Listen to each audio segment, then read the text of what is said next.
The advice and opinions expressed by the host of Autism Live and her guests are meant solely as suggestion and should not be in any way construed as child-specific advice. The Center for Autism and Related Disorders advises working with a board-certified behavior analyst who has experience with autism before starting any intensive behavioral intervention. Any choices you make in determining your child's treatment are completely at your own discretion.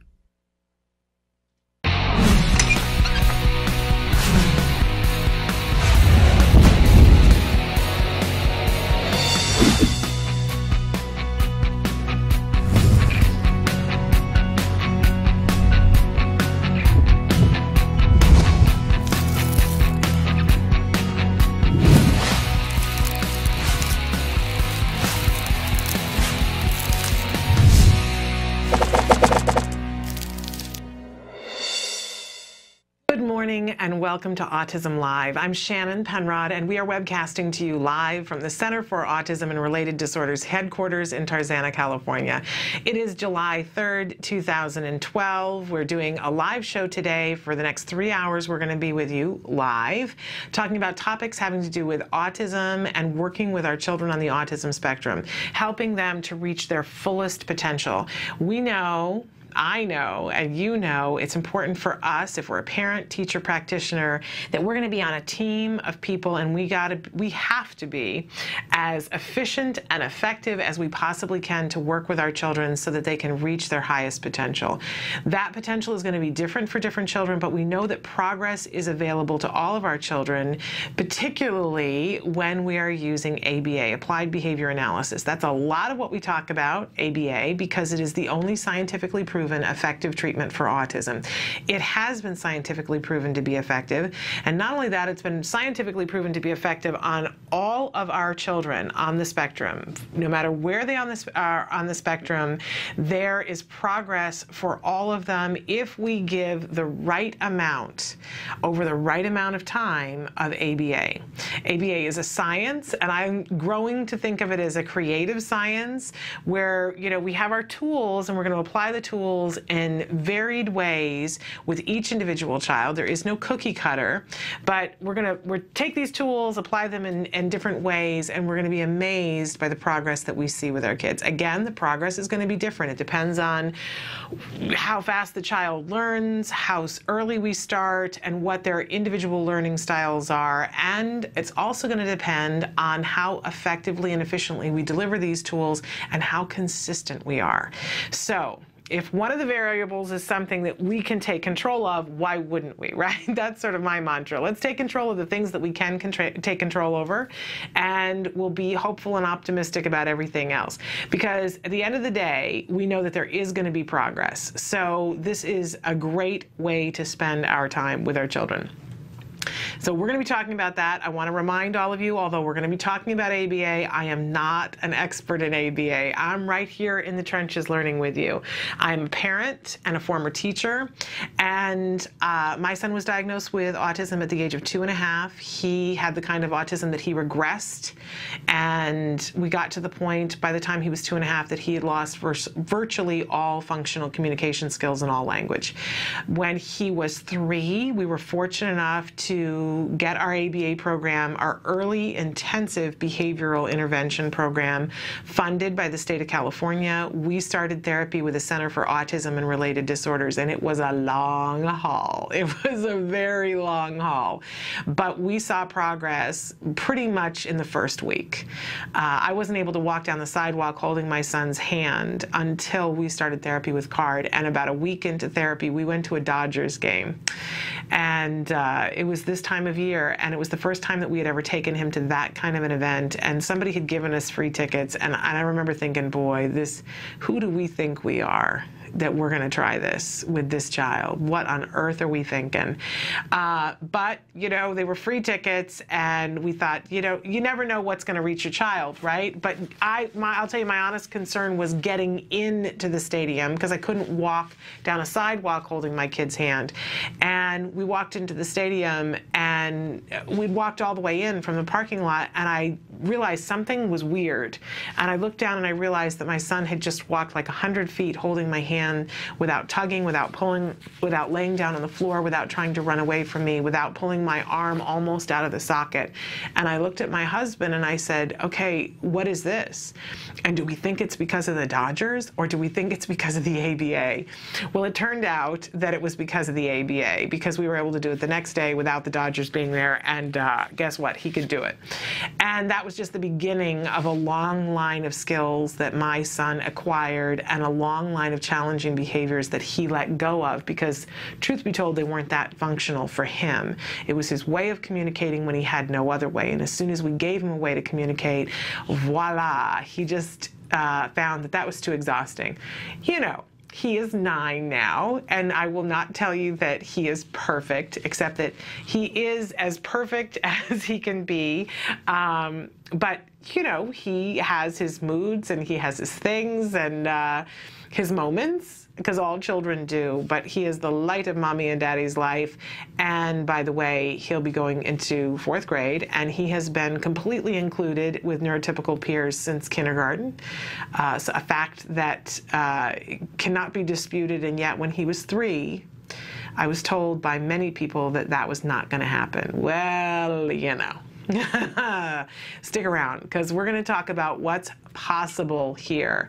And that was possible. And when I talked to people who said it wasn't possible, I moved on to people who would talk to me about how it could be possible. And that's what I found with ABA. So that's why I talk about it, but I am not an expert in it. We had 5 years of ABA. And what it made me was not an expert, but it made me a believer and an advocate. Because when we started out, and my son was first diagnosed, really the overwhelming thought that ran through my head like a ticker tape was, what are we going to do? What are we going to do? How am I going to do right by this child? What are we going to do? And I kept asking the question and asking the question until answers literally appeared before me. Families that had kids with autism that were doing awesome. And I said, what are you doing? They said, oh, we're doing ABA at the Center for Autism and Related Disorders. Okay, sign me up. And then when I saw, and I got to be honest, you know, I wanted it to work. I wanted it to be as fabulous as it was, but there was the little part of me that was like, maybe that's not for my kid. But when I saw that it was working with my kid, and I saw that it had worked with so many other kids, the ticker tape that ran through my head was, how are we going to get this to everybody? How on earth are we going to level this playing field? Because not everybody has access to that. And to this wonderful therapy. How are we going to do this? And I still am asking that question, and I'm still working on that question, but that's part of why I'm sitting here in the chair, to help you to find your way. Make no mistake, if you found yourself here, it's not coincidental. How am I going to help you to do what you know you already have to do, and what you already want to do with your entire being? And I want to be a resource for you to get the answers that you need, whether it's answers in terms of how are you going to fund this, whether it's going to be insurance, or you're going to do fundraising, you're going to apply for grants. How are you going to do this? How are you going to apply these tools to your individual child, and how are you going to get to be the most efficient, most effective person using the tools that you have? And I want to give you as many tools as possible. So that's what this is about, being here to help you and support you to get through this, through the mental game, through the financial game, and through gaining the tools and the knowledge that you need to be able to be successful, to help your child reach their fullest potential, and that you never give up on yourself, and that you never give up on your child. We're in this together, all of us. So how can you get a hold of us to let us know what you need? Oh, there's just so many ways. So we're going to go through them very quickly here. If you're watching us right now on autism-live.com, you'll see across the top of the screen it says either live or rebroadcast. If it says live, that question box is active. It's active right now. You can type in your question. You can say where, it doesn't have to be a question. It can just be a comment. You can say hi to me. You can say what part of the world you're watching from. We're in, I think it's over 88 countries now, and in all of the United States. So tell me where you're watching from and try it out. Here, just type it in, question, enter. Now, if you're watching and it says rebroadcast, then you still have lots of ways of getting a hold of us. It's just slightly delayed gratification, right? It's not as instantaneous, but you can always email us. And there's the email address for you on the screen. You can email to us and we will answer your question on the next available live show. We will also send you a typewritten response to your question. And we look forward to hearing your suggestions, your comments, what you like, what you don't like, what works for you, what doesn't work for you here.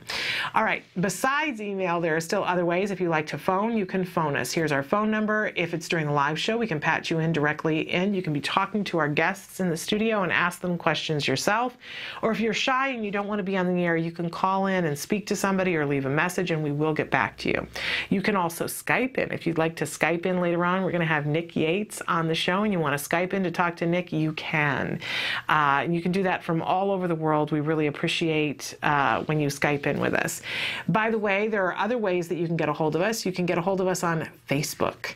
And more of you are liking our page. We really appreciate that on Facebook. And you can answer the question of the day there. You can pose your questions there. You can do topic ideas.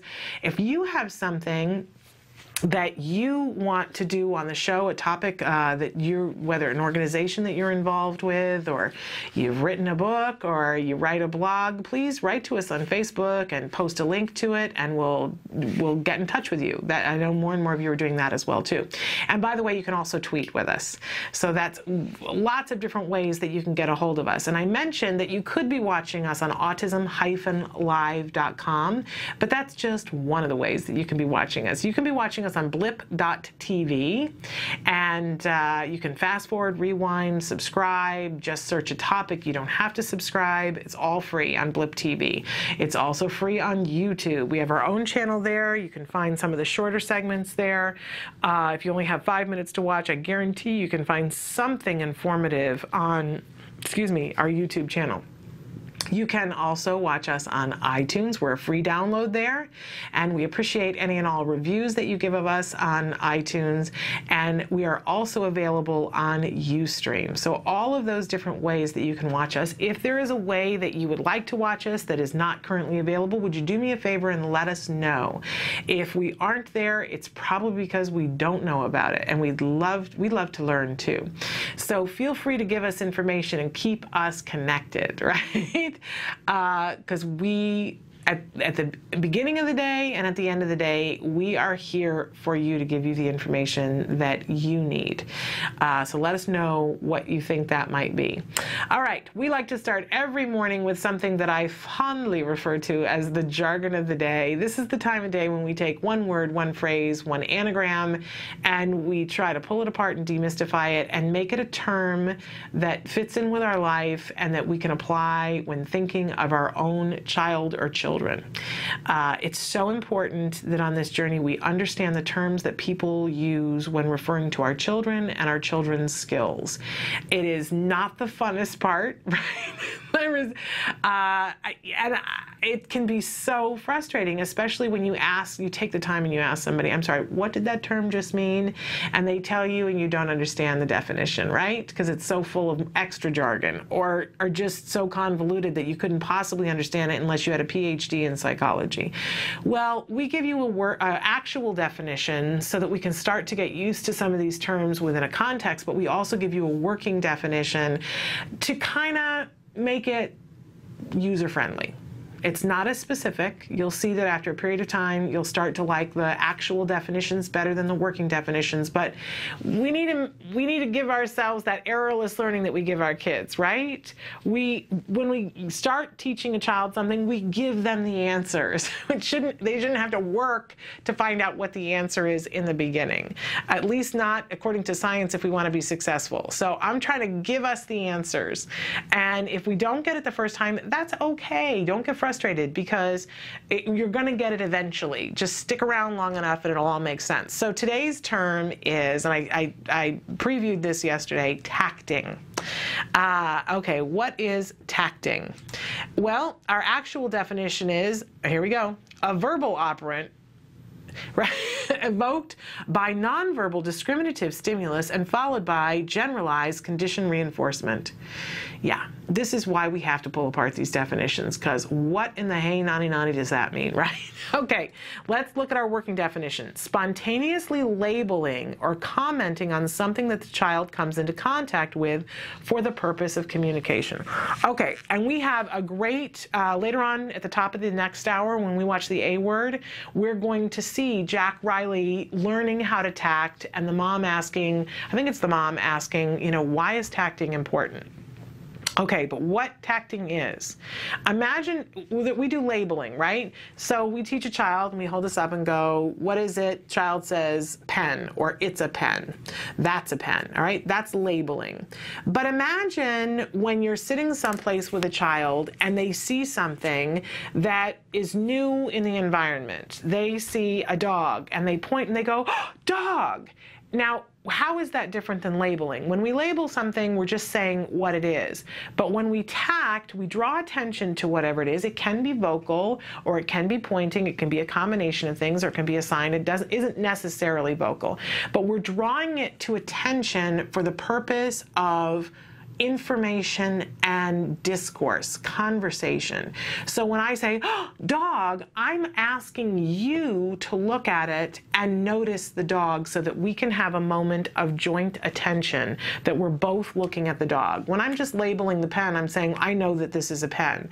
Whereas when I say, it's a dog, this is the beginning of a conversation. It's me noticing it, commenting on it, drawing it to your attention. That's tacting. We talked about manding yesterday, this weird word that means to ask, or demand is how I remind myself, demand.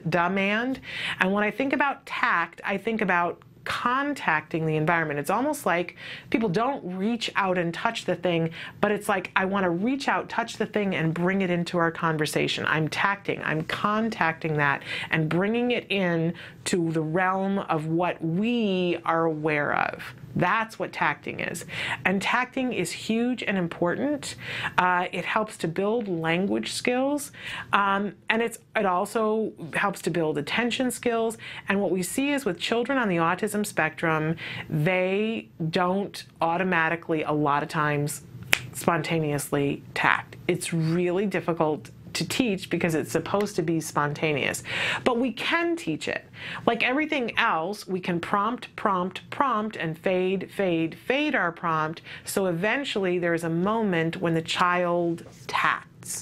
When I was pregnant, I remember being in the car with my husband and we were at this strip mall, and there's a little hill that goes up and you come down over the hill down into the other part of the strip mall, and it was probably like around Memorial Day-ish, and one of the furniture stores was having an outdoor tent event and there were balloons everywhere. And I remember having my big old pregnant belly sitting in the front seat with my husband, and the baby kicked. And I put my hand on it and I said, oh, just think, honey, it's only, in a year and a half, we're going to come over this hill at this time of year. And from the back seat, we're going to hear balloons, right? For the balloons. Well, that would be tacting. For the child to see something and go, oh, balloons, is tacting. But my child didn't do that because my child had autism. So we had to teach him that, and we did, and now he does. And I remember the first time that we talk about generalizing. Generalizing is when we take something that we know how to do. So he was taught how to tact, but you can't teach a child how to tact everything that's ever going to come into their environment, right? So he generalized tacting. He began tacting about things we hadn't taught.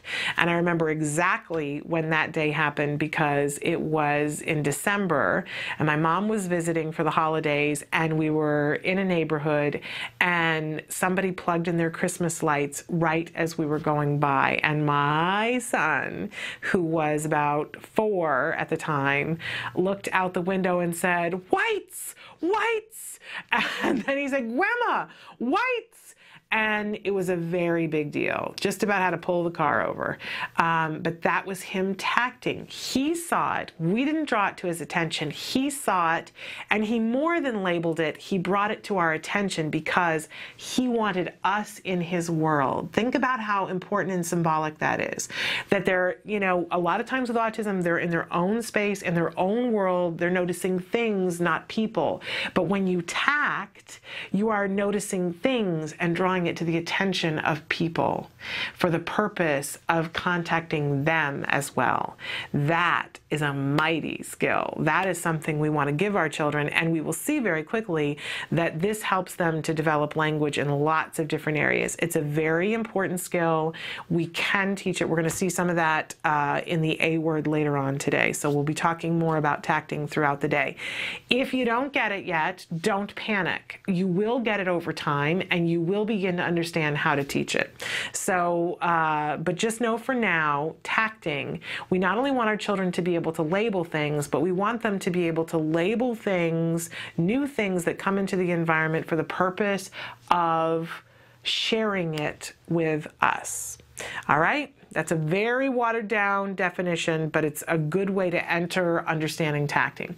Okay, we always have a question of the day for you, and for us here in the United States, we have a big holiday tomorrow. In fact, we aren't going to be doing a show tomorrow, but we'll be back on Thursday, and we have a big show on Thursday, actually. We're going to have Angela Persicki in here talking about toileting, because she made a comment last Thursday, which I thought was brilliant. And she said that they had been to a Korean American event on the Saturday before, an outreach event for the Autism Research Group. And she said a lot of people, they were amazed. A lot of people had questions about toileting. And she said, you know, of all things, because, you know, that we know how to handle. You know, that's like, you know, we can do that. And she made it seem like it was easy.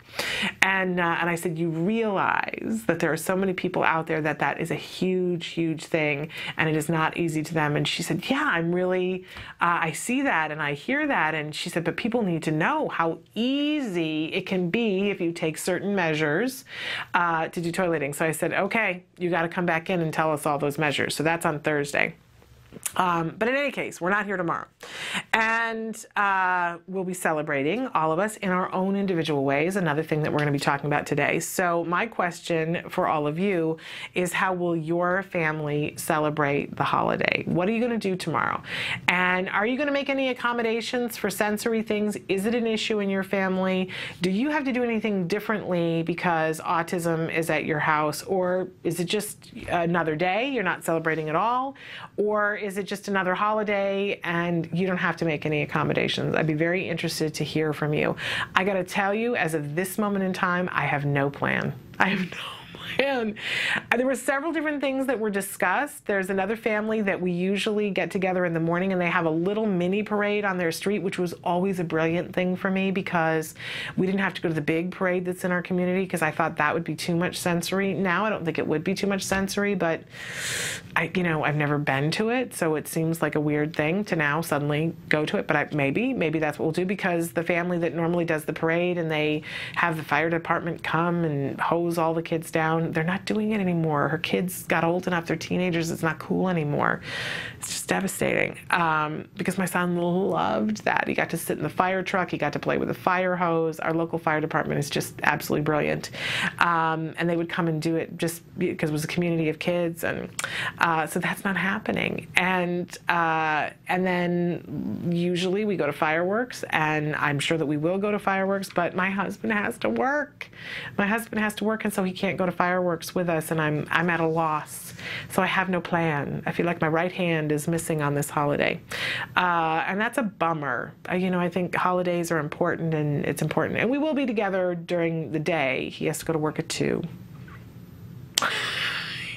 So I don't have a plan yet, and I got to come up with something really fabulous. We do have a plan at some point in the next week, and it may become tomorrow, to paint a mural on our new fence that we installed for the dog, for the Wonder Dog. So maybe tomorrow I'm painting a mural. I don't know, but I'd love to hear what you guys are doing. Maybe you'll give me a really good idea of what we're going to do to celebrate the holidays. All right, so that's question of the day. You can answer that via email, you can tweet, you can put it on our Facebook page, Autism Live on Facebook, or you can call in, you can Skype in, whatever flips your switch, but we would love to know how you're celebrating the holiday. Okay, we always have a topic of the day. Our topic of the day this entire week is one that's really important, I think, for most of us: teaching language. We talked about this a lot yesterday. We're going to continue to talk about it today because, and I want you to realize that language isn't just vocal, right? Because we're really teaching communication, and language can be sign language, and language can be gesture, language can be PECS, the picture exchange system, or some other iconic communication system. But we want our children to have functional communication skills, if nothing else, and we always will strive to get that vocal speech. We know it's not going to be the case for all of our kids, right? There are some extenuating circumstances for some of our kids. They are not going to be vocal. I cannot imagine what it is like when you get to the day when you accept that. We've had several guests on talking about that. Got to mention, because it's sitting right here, that last week we had on Arthur Fleischman, who is the dad of Carly Fleischman, and he wrote this book, Carly's Voice. And Carly has autism and apraxia, and so she does not speak, but she's very communicational and has language, and in fact has a Facebook page. You can check her out, and has quite a following.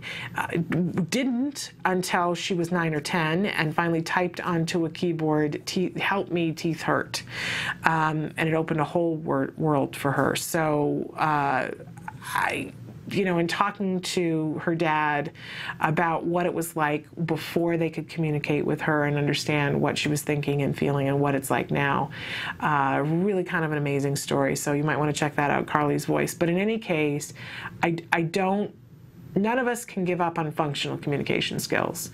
And I don't know, I remember what it was like when my son wasn't speaking and the fear that he never would.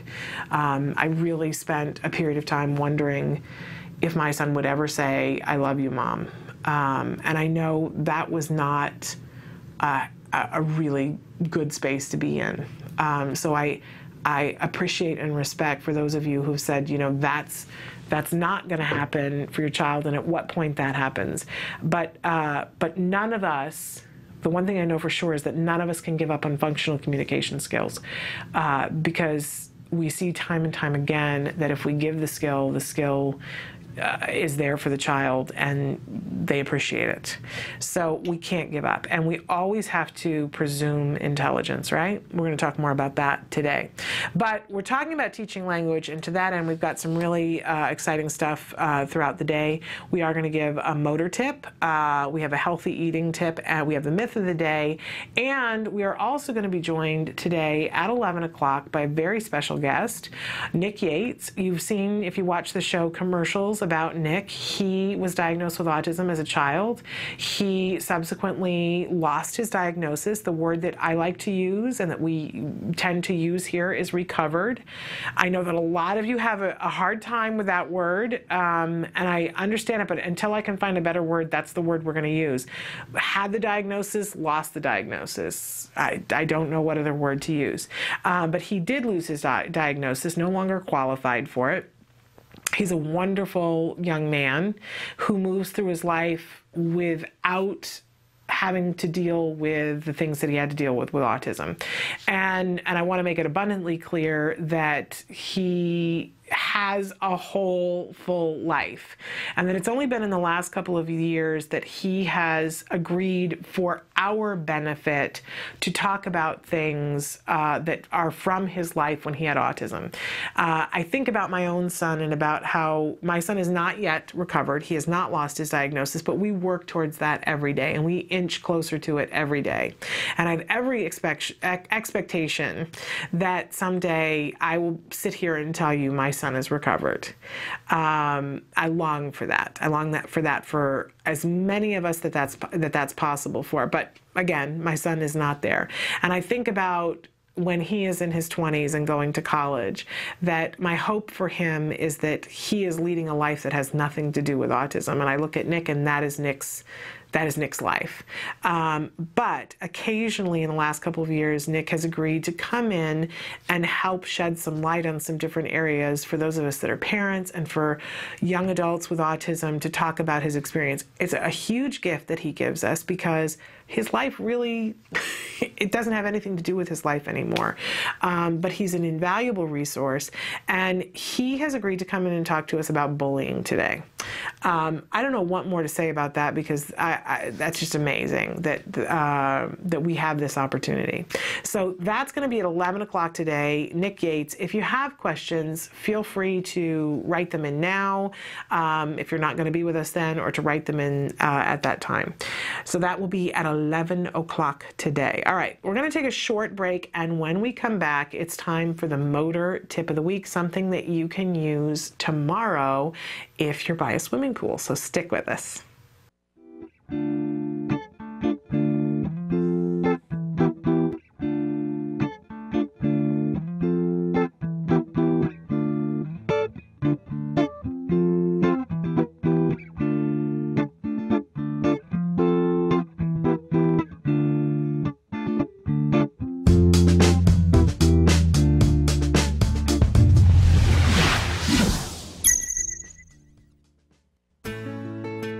Skills is a revolutionary web-based program that incorporates comprehensive assessment, curriculum design, progress tracking, and treatment evaluation for children with autism all in one place.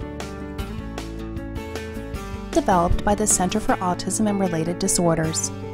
Our approach is based on over 40 years of research on the principles of learning and their application to improving the lives of children with autism. How does Skills work? Created with speed and simplicity in mind, Skills was modeled on an easy 3-step process. Step 1. Start assessment. Step 1 begins with our intelligent assessment system, which consists of a series of questions. This assessment is essential to identifying your child's level of skills compared to their typical peers across all areas of development. This includes assessing social, motor, language, adaptive, play, cognition, executive functions, and academic skills. Every skill has an assigned age which indicates when the skill emerges during typical development. This means that each child is automatically presented only with lessons that are relevant to his or her age.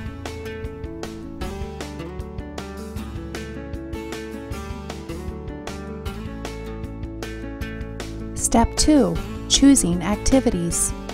It's now easier than ever to build an individualized treatment plan.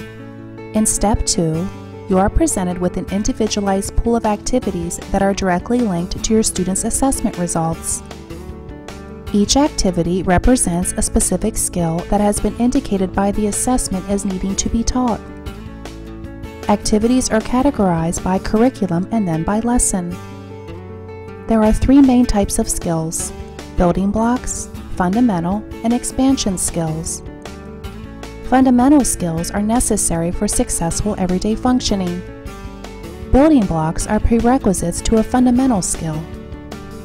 Expansion skills are non-essential skills, but may provide further enrichment in certain areas. After reviewing the activities available to you, you can quickly add your chosen activities to the treatment plan by simply checking the box and clicking the button. Step 3. Start treatment. Once you have selected and added the activities you want, you are ready to begin teaching. Skills provides you with all the tools necessary to design and manage an effective curriculum plan, such as printable activity guides that are customizable by the teacher, supplemental teaching aids including printable data sheets, teaching guides, visual aids, worksheets, and tracking forms, detailed IEP goals and benchmarks for each activity, brief and visually appealing video tutorials, a variety of treatment progress and clinical timeline charts, and lots more. And since Skills is completely web-based, everything you need is available 24 hours a day, 7 days a week, in one easy-to-access location. Skills users even benefit from unlimited access to a support community, where they can ask questions and share ideas with a skills expert. Skills is always with you.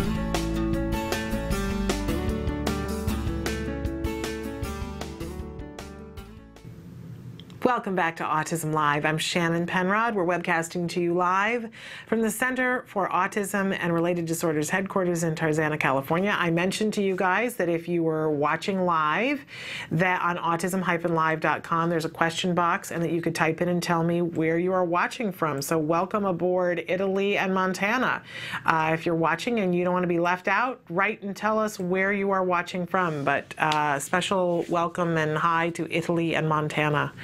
Appreciate you being here. Okay, it's time for the motor tip of the week.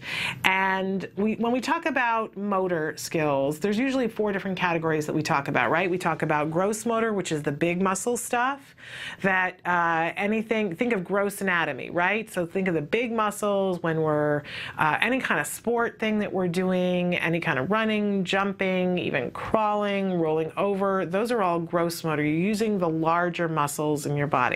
Fine motor is the hand and finger skill stuff, so important for our kids. There's so many different things that we do, typing and zipping up zippers and doing buttons and opening a water bottle, cutting, those drawing, coloring, writing, all of those things. Fine motor skills, playing with Legos, fine motor.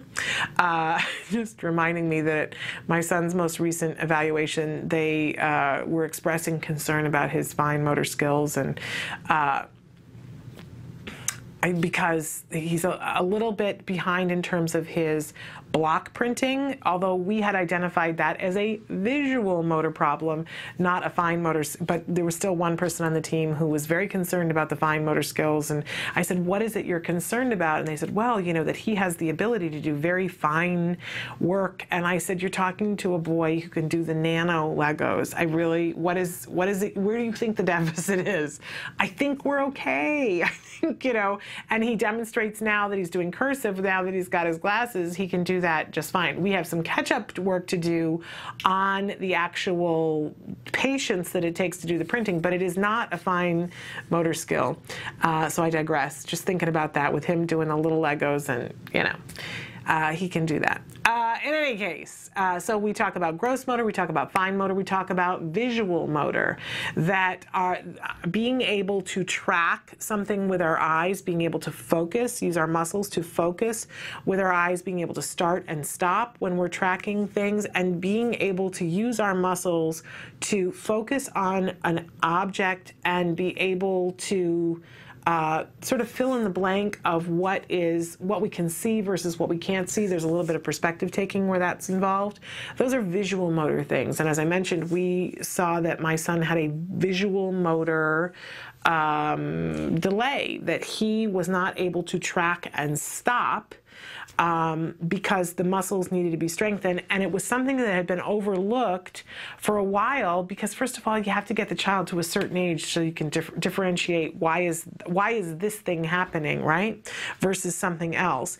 And because I, as the parent, you like the little, you know, the parent shimmer thing, I, as the parent, wrote off the behaviors that were associated with it as being symptoms of autism.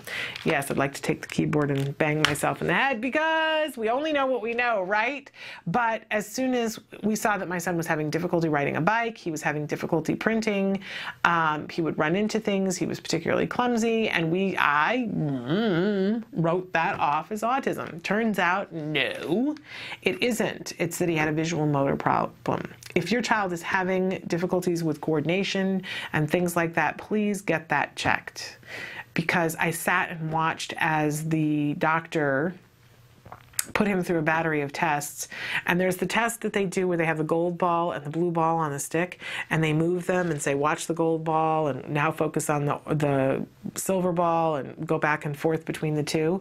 And when he was tracking and making the one ball move, and he would say, okay, so keep watching it and stop when it stops.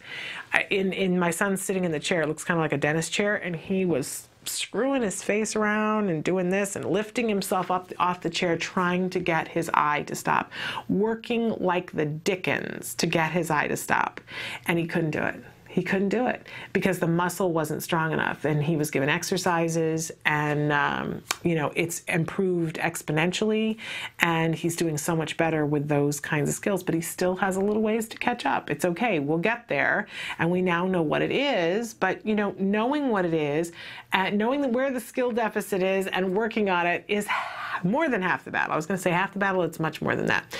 Okay, and then the last area of motor skills is those oral motor skills. So very important. We know that when kids are born, they do not have the oral motor skills to say oscillating sprinkler, but that's going to develop over time. That all of the musculature around the face is going to develop very slowly, and so we see kids who are saying balloons, right? And our expectation is not that very small, typically developing children can say balloon when they're 2. That's an unrealistic expectation because the oral motor is not there. But here is the big rub.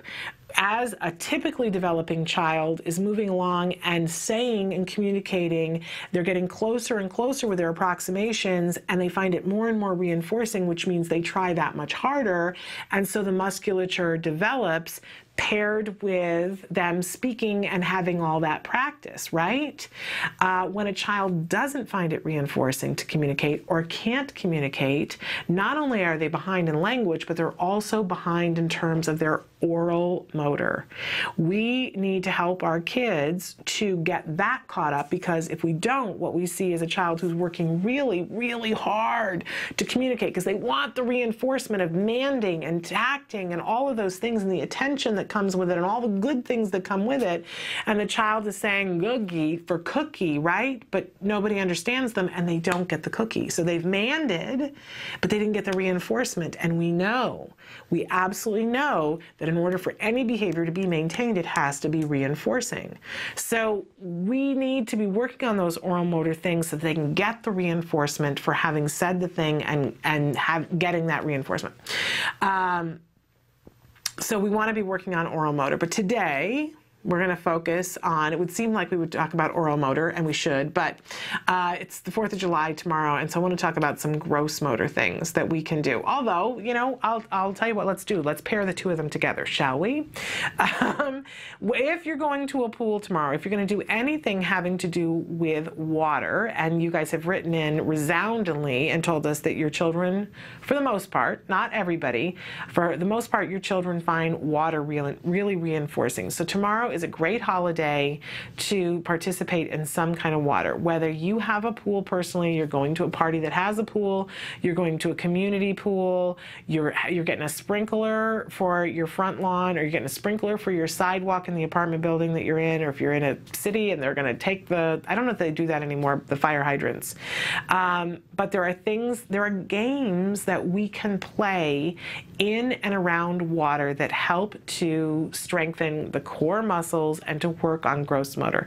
And it doesn't have to be difficult, and you don't have to go get a book, but think about what are some different things that you can do.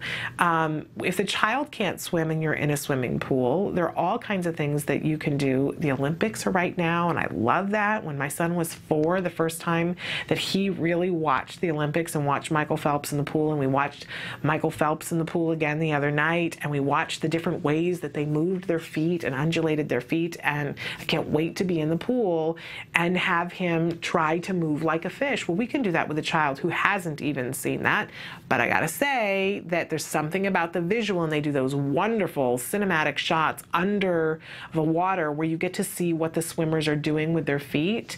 And for kids who like water, that might be something that's fascinating, and then you can try it out in the pool.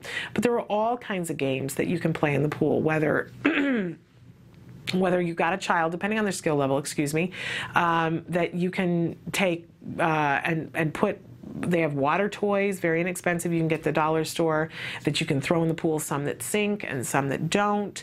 So whether you're having the child try to doggy paddle over to get the ball, or whether you're getting them to dive down to get the ball, depending on their skill level, you know, just simply holding the child up with a hand on the stomach and a hand on the back and telling them to kick, having them hold your finger and asking them to kick, kick, kick. These build great muscles and will help them to be able to swim later on. Also, being able to be still, you know, learning how to do the back float and supporting them sometimes under their head and under their back, so that they lay still in the water. That's a great gross motor, because a lot of our kids are constantly in motion, but being able to be still, and the reward of being able to float when you are absolutely still in the water. All different kinds of things that you can play Marco Polo depending on what their skill level is. We used to have a friend that lived in the condo across from us, and there was an association pool, and she would go with our son to the pool, and both, you know, all the parents would be there, and they would play Titanic. It was a game that they came up with, and they had a little raft, and they would play Titanic, and it would be the most hilarious thing. But I tell you that it brought a lot of gross motor skills into play, and also imaginative play and sociodramatic play and all these different things, because they would be on the raft and they would be paddling around and pretending that they were on the Titanic, and then the Titanic would hit the side or whatever, and then it would be this whole thing where they had to rescue each other. It was hilarious, absolutely hilarious, but gross motor skills were happening at the same time. If you want to, we can always pair things with other things and stack a lesson so that we're doing more than one thing at a time. If you find something that a child likes in a pool that involves gross motor or doesn't, my son used to, when he was very little, he loved what my husband would call a motorboat, where he would hold on to him and he would twirl him around in a circle and say, motorboat, motorboat, motorboat. And my son loved that. And so there were times when we would get in the pool and he would have to make a sound, like say, ba, ba, ba, ba, ba. That's strengthening that oral motor, right? And then as soon as he would say, ba, ba, ba, ba, ba, we're doing a coex, but it does strengthen the oral motor, then he would get taken around. Now he's older and he likes different things, but he still likes to be thrown, for daddy to pick him up in the pool and throw him. Huge, big, reinforcing thing to him. I don't completely get it, but, you know, and he likes it when his friends see that his dad can throw him. It's just multi-level reinforcing. And so if that were the case and we wanted to work on oral motor, we would ask him to say something, whether it was oscillating sprinkler or la la la or ba ba ba, or just say something clearer. He's still working on saying then instead of den.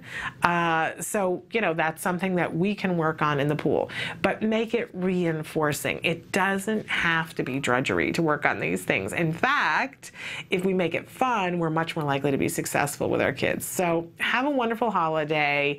Use whatever you're doing, and if you're in and around the water, put some games in there. Work on the gross motor.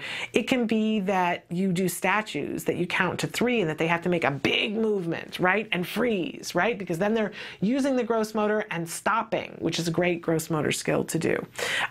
It can be, if they're walking around the sprinkler, you can say, okay, now skip around the sprinkler, and now hop around the sprinkler, and now walk on your hands and your knees around the sprinkler if it's safe to do that. Be creative, but get them to use their bodies. It's a really good thing. All right, we're going to take a break, and when we come back, we've got the healthy eating tip of the week. I know you live for that, but it's a good one this week, a really fun one, so stick with us. Mostly the behavior started at night, but it was invading the day, where he would just speak one syllable and babble and pace around. When she was a year old, she lost speech. She did never seem to request me for anything, even for food.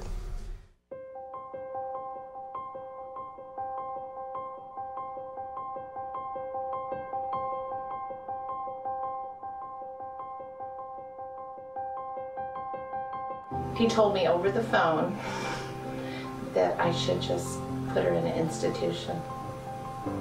I was devastated. What's an institution? A hospital. Yeah, isn't that nice? He told me that it was possible or likely, that Ruffin would never be employed, that he would never work productively, that he would not know that I loved him, nor would he love me, nor would he be likely to marry. There's a 50% chance that he won't be able to talk at all, but if he does talk, he will only be able to, you know, make simple desire requests, I want, things like that. And probably by the time he was 10, he'd be in a home. Doreen told me that he would recover, and Doreen told me that he would go to regular kindergarten. I really have a very normal kid now, and lots of normal worries, but not extraordinary ones.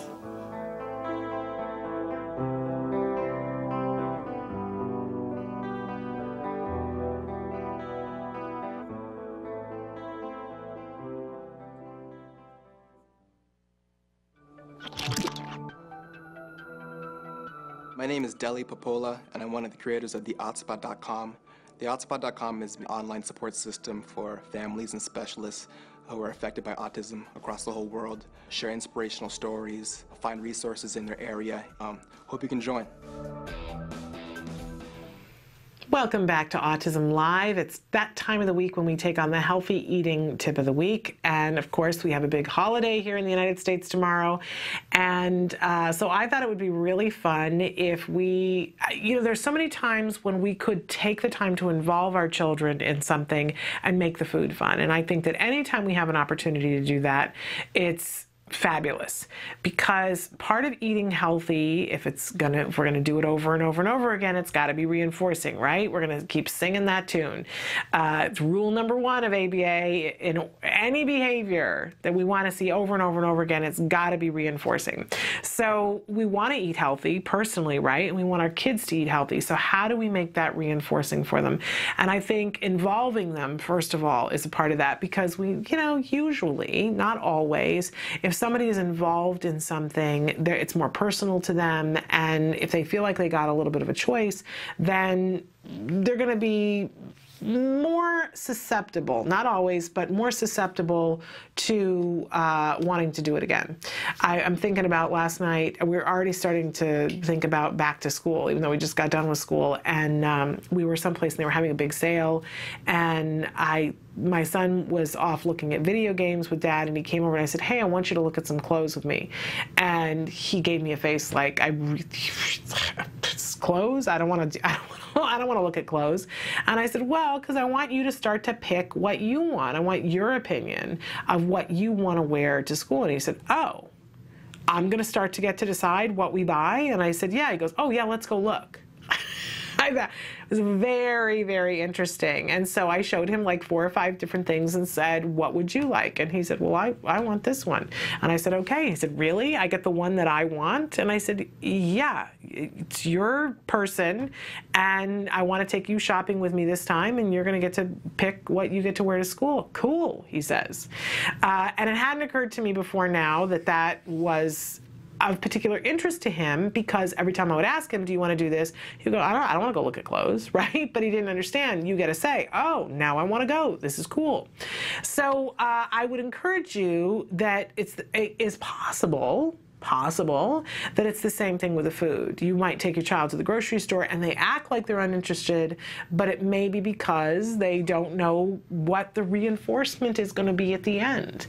So we have this holiday. And of course, for this particular holiday, the colors that we celebrate are red, white, and blue. Well, this is kind of fun because there are lots of things that we can do with red, white, and blue with food. I know they say there's no such thing as blue food. Well, we can cheat, right? We can use blueberries and we can use red cabbage. And there's actually blue potatoes. I'm sorry, they are blue.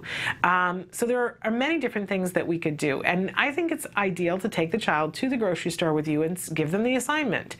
And if they know red, white, and blue, you can say, we need to make something that's red, white, and blue. What's your idea?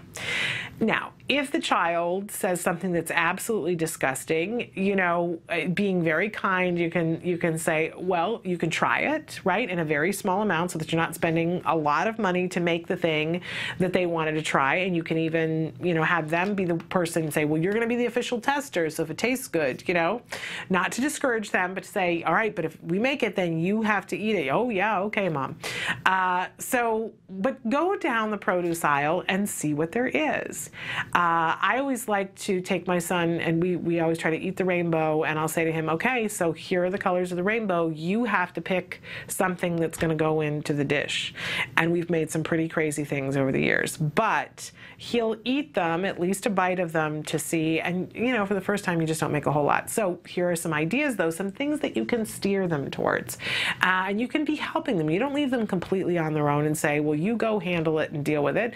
But you could make some suggestions, right? That, well, we could make a potato salad. And in a lot of grocery stores now, you might have to go to a specialty one, but you can get white potatoes, red potatoes, and blue potatoes if you go to the right store. So you could make a red, white, and blue potato salad. Now, if your store you probably have the new red potatoes and the little white potatoes. But if they don't have the blue potatoes and you can't find them anywhere, then how could you get creative and put something else into the potato salad to make it have the blue color? Ask your child, and don't just ask at home and think it through. Get in the grocery aisle and go on a treasure hunt in the grocery aisle. A scavenger hunt, actually, is what it is, to see if you can find something purple. Like, you could put some shredded purple cabbage or some sliced purple cabbage in there.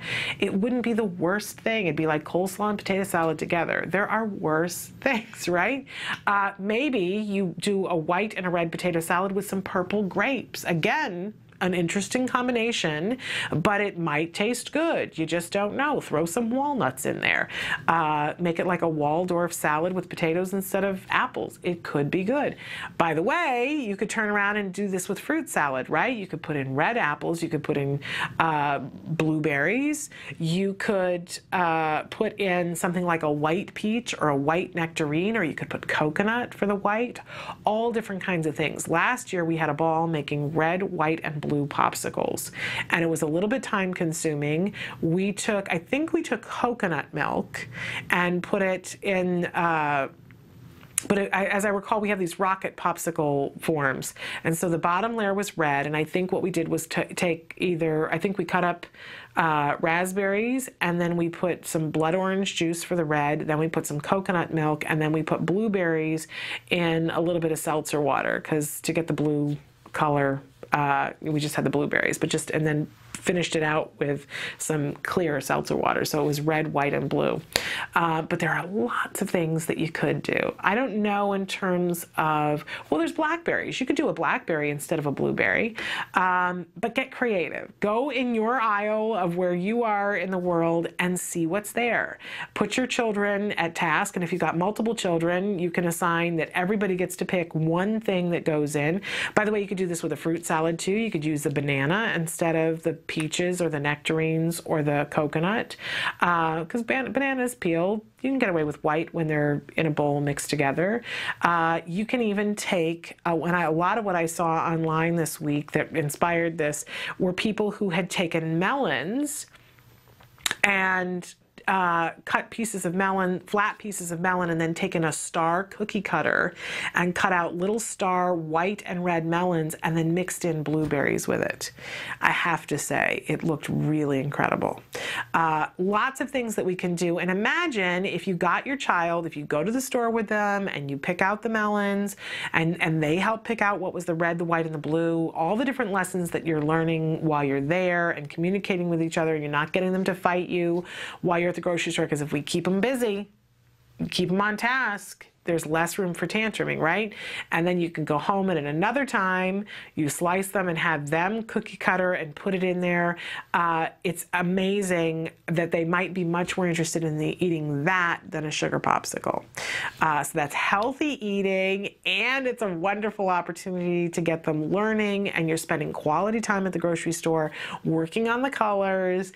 And I'm not true for all kids for all things, but you're much more likely to have success success getting them to try things if they've picked it out and they've helped prepare it. So it's worth giving it a shot. And remember that when we have our food experts who come in and talk to us, they always talk about the fact that science has shown us, research has shown us that we have to present and present and present, and that it's something more than 20 times that we have to present before a child is likely to eat and partake of something without a battle. 20 times. Stop and think about it. I don't think I have ever been that diligent with a food item. I don't think I've had to be, but imagine how successful we would be if we were willing to be. Okay. It is that time of the day when we take on the A word, and today's episode is really fitting for what we've been talking about today, teaching language and tacting. This series, this documentary series, The A Word, is being made by the Center for Autism and Related Disorders. They're following a little boy, Jack Riley, who was diagnosed at the age of 2 with autism. And in this episode, he is turning 3. He's been having therapy for about 7 months at this point. He has a new baby sister who's just barely come home, and they are working on expanding his language skills. And it is amazing how much language he has acquired in this 7-month period. So this is him on his 3rd birthday. Take a look at the A word. Sun's coming up.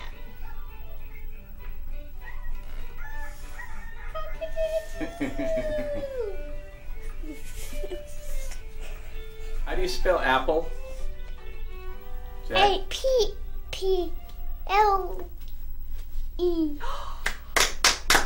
We went to the mall last night and got him some new shoes, and he rode the carousel, and I watched him for like a half hour, and you would never guess he wasn't like every other kid in there, except he was smaller than a lot of them. They run around with That's so funny. reckless abandon. So funny. That's so funny. Hey, what color do you want? Look, I have green, yellow, and pink. What color? Yellow. So what do you say? Yellow. Yes, you can. Close. There we go. Oh! Uh-oh! Should we make him stand? Should we make him jump? Here, let's make him jump. Ready? Boink! Uh-oh! Look! What is that? See, it's a footprint. It's a footprint. It's a footprint. Cool, you want to do it again? Take it. While Jessica and Jack Riley are playing with Play-Doh, they are working on his fine motor skills.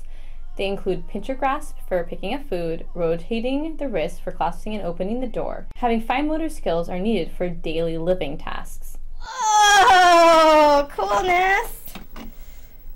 Wow. Happy birthday. Happy birthday. Whose birthday is it? Say it's my It's my birthday. Say birthday. birthday. Say It's my birthday. It's my birthday. Yeah, how old are you? It's my. I'm 3. Yep, you're 3. Do this. Say 3. 3. 1, 2. Look. 3 fingers. Look. Right here. Look. 1, 2, 3. 3 fingers. 5 fingers. Yeah, well, yeah, technically you do have 5. What is that? I love it. He's wearing a blue Hat. and a Green. hat and a Red hat. hat and a oops! He's not wearing a hat. Yellow hat. Yeah, it's a yellow hat. Red. Red shirt. Blue shirt. Yellow shirt. Green shirt. Yeah, oops! He's wearing it upside down. It's a hippo and dog. good. It's It's a rabbit and frog. good. It's a pig and cow. Very good. I have a question for you. Why is tacting important? Tacting is important because it helps with language and conversation too. When we first start off, we just have him identify labels. It's a ladybug. And then we move into frames, like adding article adjectives to it, like it's the dog. What is it? Say it's. Yeah, it's a chicken. And then now we're having him add 2 objects. So he has to say it's a blank and a blank. It's a pig, cow. Very good. And then we'll move on to like add adjectives in front of the words too. So like what he does already, he'll say like it's purple socks. It's a red shirt. Yellow suit, blue suit, red suit. Just to help expand his language skills a lot more. Let's go, Jack Riley. You want to copy Suzanne? That's hilarious. That's so funny. You guys are so funny. Look at you guys. Are we buddies? Are we twins? Here, give your hand. You guys are so funny. What are you doing, Jack? Are we sitting? Yeah. Yeah. I think you are thirsty. Let's get you some water. So cute. You even brought the chair over and everything. That's funny. Come on, let's get some milk, Jack. Say, come on, Suzanne. Close yourself. Okay, let's go. Cow. Too much laughing and giggling in here. That's a good thing. And that is the A word. I love this series because for so many different reasons. One of them because it gives all of us a really great ongoing classroom about ABA. And, you know, it's like a jumping off point where you can get ideas and say, okay, this applies to me, this doesn't apply to me, this is different in my house, this is different with my child, but it gives you a jumping off point.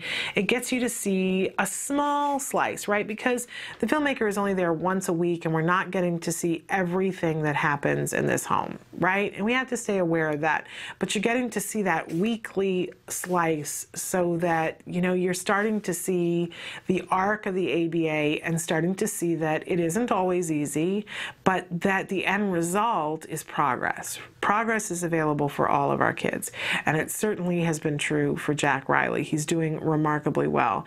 I love this in the beginning that he's spelling apple, right? He's showing tremendous awareness of his circumstances, and if that seems like, oh, well, you know, it's just that little boy, I urge you to go back and watch the first episodes to see where this little boy was.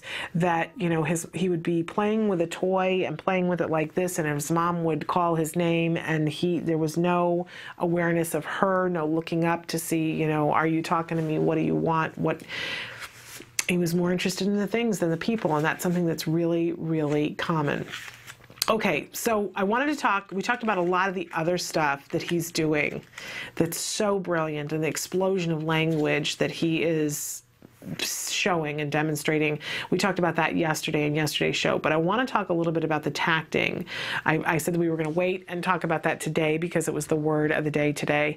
But we have that question asked in the beginning, why is tacting important?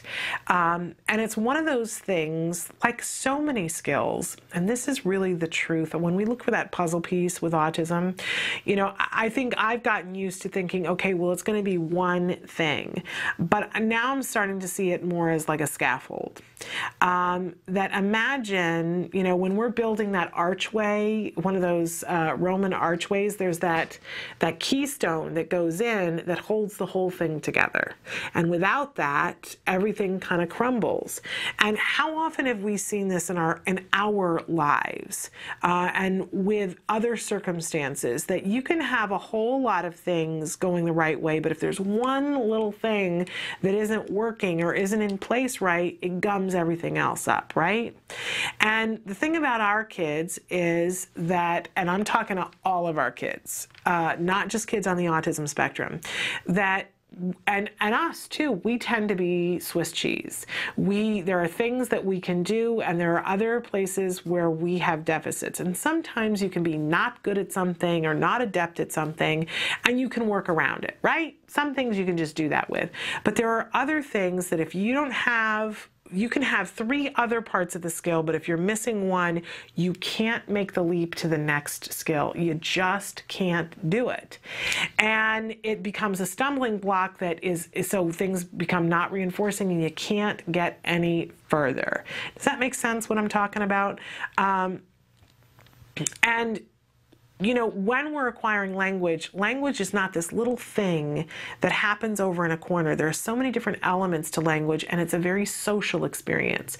And if you find that social experience reinforcing, you will probably be much more verbal. In fact, they just did a study in which they found that to be true, that kids who acquired language in a way that I think it worked both ways back and forth, and I don't want to misquote, but I think that it did, that if children who were more verbal tended to be more reinforced by social things, and children who were more reinforced by social things tended to want to acquire more language. I think that makes sense, doesn't it? That if you speak to someone and they do something and you find it reinforcing, then you're going to want to do more of it, right? And if you find that really reinforcing, then it's just going to continue. Well, tacting is part of has a more social component to it, right? It's not just being able to label things and get something back. It's being able to call someone into your attention about something. And we know with autism, and we talk about perspective taking a lot, because we know that that is one of the elements that's missing in a lot of our kids.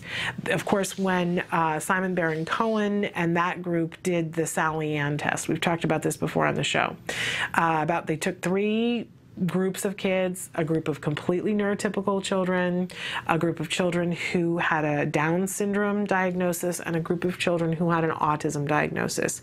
Showed them all the same cartoon of 2 girls standing in a room. One of them's got a ball. She takes it and she puts it inside of a basket. And both girls are there and see this. The other girl now leaves, and as soon as she leaves, the girl who put the ball in the basket takes the ball out and puts it inside of a box. And they ask the children, the girl who is outside the room, where does she think the ball is? Now, there is an age in which no children will get this right? Because they can't think through the perspective taking of realizing the girl who was out there does not have the information to know that it's now in the box. When she was last in the room, the ball was in the basket. But there is an age around 5 when children start to be able to take other people's perspectives and get it. For this particular instance, that they start to see, okay, well, she wasn't there when it happened, so she still thinks it's in the basket, which is the right answer, right? It isn't in the basket, but this girl thinks that it's in the basket.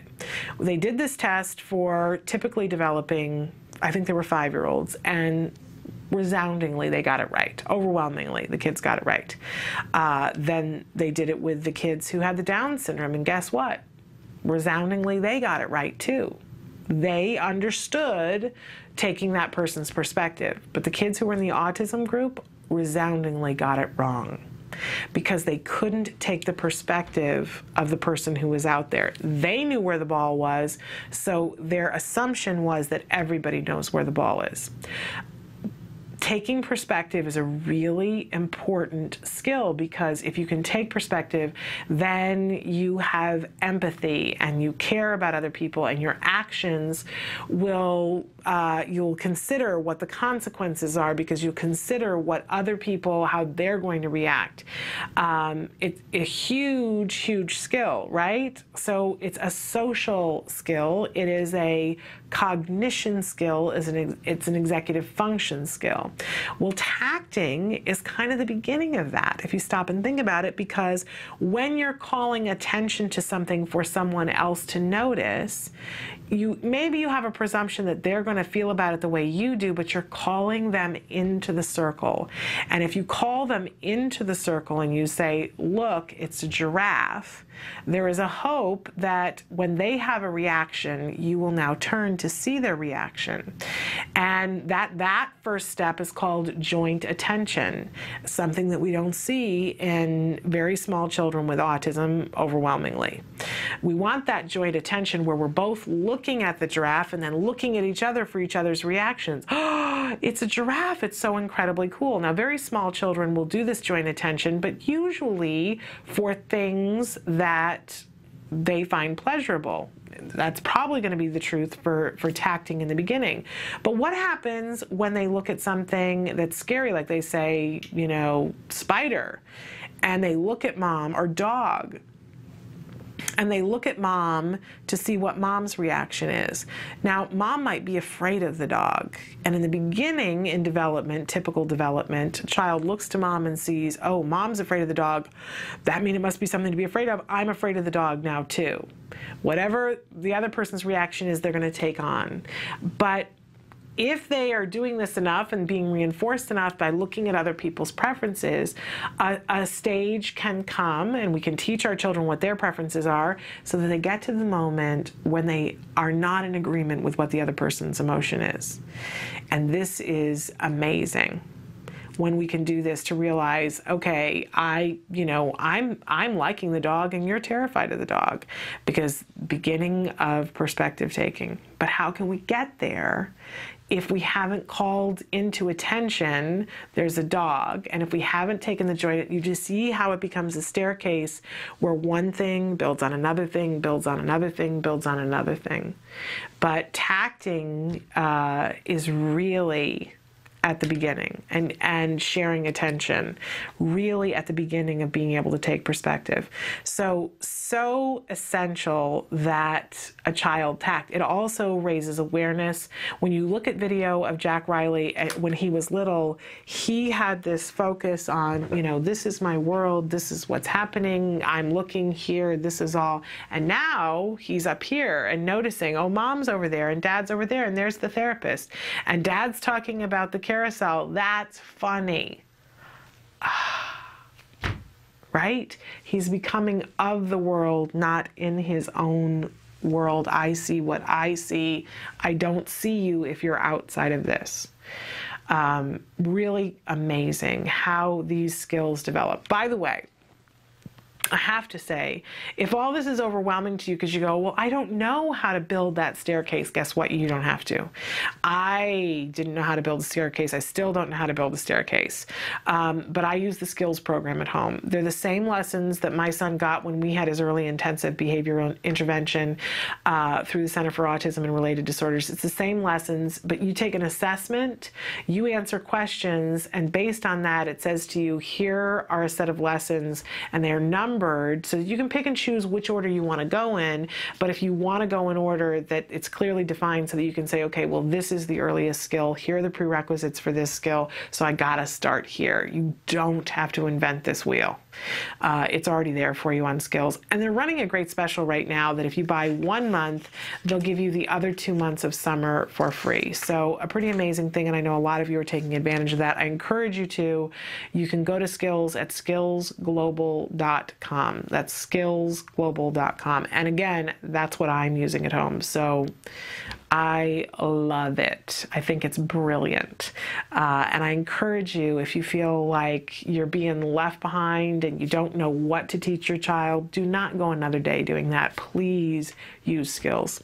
Okay, we have to take a break, but when we come back, we are going to have your viewer response to the question of the day, which in fact was, how are you going to spend the holiday with your family? I'm itching to know because I don't have a plan yet. I need a plan for tomorrow because I know how that goes. You don't have a plan, nothing happens, right? So stick with us. We're going to be back with your answers in just a minute.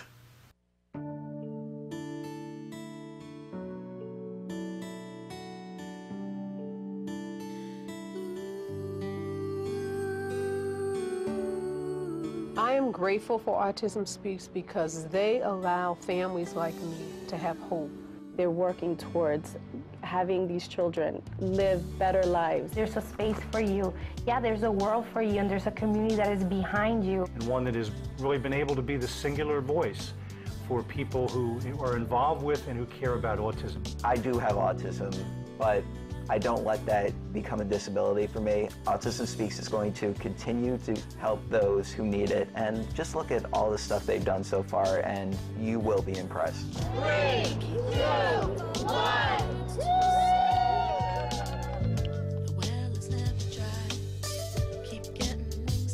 And you need to support the walks. We have to raise awareness, but we also have to raise funds to do the work. I'm grateful for Autism Speaks for one main reason, is they are allowing me to focus on the research. The work that Autism Speaks has been doing is critical for keeping autism research on the radar screen.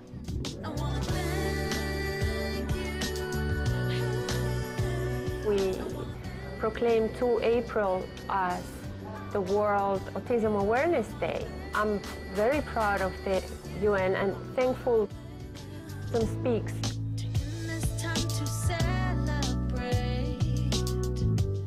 Getting the health mandate bill passed in New Jersey particularly, we needed to be able to make an argument, not just do this because it's the right thing to do, but do it because it's cost effective. When everyone else told me nothing was wrong with my son, I got information from a website that told me something wasn't right. I am so proud of Autism Speaks for creating these beautiful ad campaigns, which have reached people who are not affected by autism and have also created a greater climate of compassion and understanding. It's been really great for Bachman to have gotten involved with Autism Speaks early on. I think everybody here feels like they really make a difference. To make sure that we generate as much money as we can for Autism Speaks so we can all solve this puzzle together.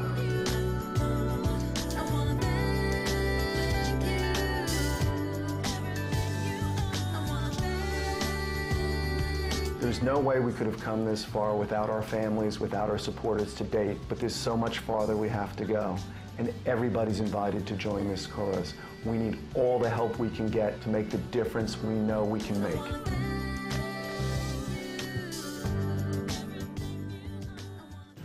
Welcome back to Autism Live. We're answering your question, the question that we asked, your answers.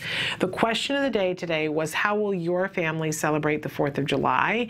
And you guys wrote in, and I know some of you are already on vacation and are not writing in, so, but one person said, we normally don't celebrate it other than a cookout, but I think a cookout is plenty. You know, I think it's amazing to me, the older I get, and I'm getting older by the day, we all are, I think back to holidays, and holidays were a huge, huge deal in my house, and my mother set the bar so high for things, and to me, it just appeared as though holidays spontaneously just poof, they happened, right?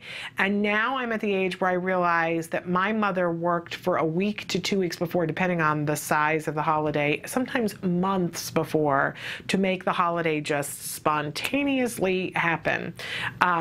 She just yanked it out of thin air is what it looked like to me, and now I realize how much work it is. And my mother worked. I'd love to use the excuse and say, you know, my mother had nothing else to do but homemaking, which is a lot to begin with, but my mother did that and worked outside the home. So I don't know how she did that, because I cannot do that. Just saying, I had to set the expectations so much lower, because I saw that as a mom, I had these expectations of, oh, the holidays were going to be as big as what my mother did, but I really didn't have the time to put in the kind of effort that she put in to make it. And so the day of, I would be exhausted, and talk about your motivating operations, right? There's nothing like sitting down to a meal with somebody who has had too little sleep and has worked too hard on it. And if somebody is slightly not appreciative of it, boy, you take great offense, right? So I do think in this day and age, and with a child on the spectrum, it's really important that we let go of some expectations and say, what are we trying to achieve here today? And if what we're supposed to be achieving in a holiday is somehow have a moment of togetherness, if that's the thing that we're going for, then a simple cookout is going to make a much more likely for success for the family to get together than an elaborate day-long buffet with 32 guests, right? So it depends on what your goals are. And I think that having a simple cookout sounds absolutely perfection. You have time to get together. You may actually have time to celebrate. And to connect with each other. So that sounds delicious to me. That sounds wonderful. Another person who writes in and says, sitting home, watching the fireworks on TV, it's too much of a hassle to take her out in public. I can't even take her to Walmart without a scene. Now, here's what I love about this. Knowing what your expectations are, knowing what your limits are, and saying, I'm only prepared to do this. I'm only prepared, you know, I want to be able to enjoy the fireworks, and so for me that means we're going to sit and watch it on TV. There's nothing wrong with that in the world. I think that that is a wonderful choice, that when we make the choice and say this is what's going to be easier, this is what's going to be more conducive to us actually celebrating instead of taking and making this a challenging event. Wonderful, wonderful, wonderful. Now here's the part that I'd like to, you know, say let's work on, is that if you can't take your child to Walmart without it being a scene, that there's a way to chunk that down and create an environment in which your child can go to Walmart without being sensory overloaded, right? That may take time. It may take 6 months, but at the end of 6 months, you're going to be able to go to Walmart and have it be a non-event.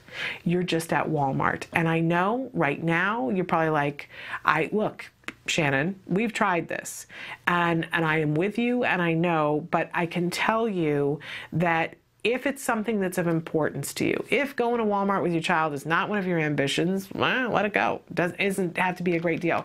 But I hate for us to be in a position where we're saying no, no, no to things and thinking it's because we can't. If you're saying no, no, no because it's not worth it to you, fabulous. If you're saying no, no, no because you can't, then maybe it's time to target this behavior. To target the behavior to go to Walmart. I just heard myself say that. But any kind of big store, right? And work with somebody so that it's not you by yourself, because these things are difficult. I can remember thinking that I was never going to be able to take my child to Walmart because it was a nightmare. When he was very little and I could have him strapped into his little, you know, thing, that was fine. But then he was a toddler and he wouldn't, I put the seatbelt on him in the shopping basket and he could get out of it. He was MacGyver, and he'd be standing and I couldn't shop. I have to hold on to him, hold on to the cart. I got no hand to shop with, right? And I would be exhausted. And so what he would do is climb up my arm and try to sit on my head. It was like having a monkey in the store. How are you supposed to shop when that happens? And I remember the first time that a card therapist said to me, okay, so we're going to plan an outing, and how is he in shopping? And I went, what? It's okay, we're going to figure it out. I was like, really? Because I don't see this happening. What are you going to do, get him to sit in the cart? And they said, no, we're going to get him to walk alongside the cart. And I looked at them like they had lost their minds entirely. And I can tell you with all assurity that I could not have done it by myself. Could not have happened. And so do not have the expectation, unless you are Wonder Woman or Captain America, that you're going to be able to do this by yourself. I think it takes 2 extra hands. But what they did was they physically prompted him the first time. They went into the Walmart store, I can picture it now, and they took their hand and put his hand up on the cart. So there was his little hand holding the side of the cart. And we would walk. And if his hand came off the cart, their hand went back on the cart. There was nothing horrible or mean. There were no words spoken, but it was just the hand stays there. And we did that several times, and over a period of time, he got to the point where he learned that's where my hand is supposed to be. And good things happen, and mommy is nicer, and we stay in the store longer, and I get to look at things when my hand is on the cart. Happy, happy, happy. And then that skill grew to the point where when I don't remember if he was 5.5, 6, that he was verbal enough that he would turn and say to me, Mom, I want to go and look at that aisle. And I would say, okay, and he could let go of the cart, and there was a period of time, and I would stand and watch him, and he would get to look at a toy, and it would be okay, but he had to use the words before he let go of the cart. He had to say, Mom, I want to go. And when he was 3, and they had said to me, oh, someday he'll do that, I just was like, oh, please, in my wildest dreams, in my wildest dreams. And now we walk into the store. He no longer holds on to the cart, but we walk into the store and he goes with me. He, you know, every once in a while he'll still go to look at something, but it's not elopement. He'll take 2 steps and he'll go, Mom, I'm going over here, right? Amazing. But it didn't happen overnight, and it didn't happen because I wished it into happening, and it didn't happen because I said it couldn't happen. It happened because we worked on it again and again and again and again. And if it's important to you, you can target these things, and it does not have to be a scene. Yes, there were a lot of things we had to work on along the way, including systematic desensitization of different types of tile floor because he was throwing tantrums whenever the floor tile would change. Yeah. But we worked on that, and I can now take my child to the store. I enjoy going shopping with my son.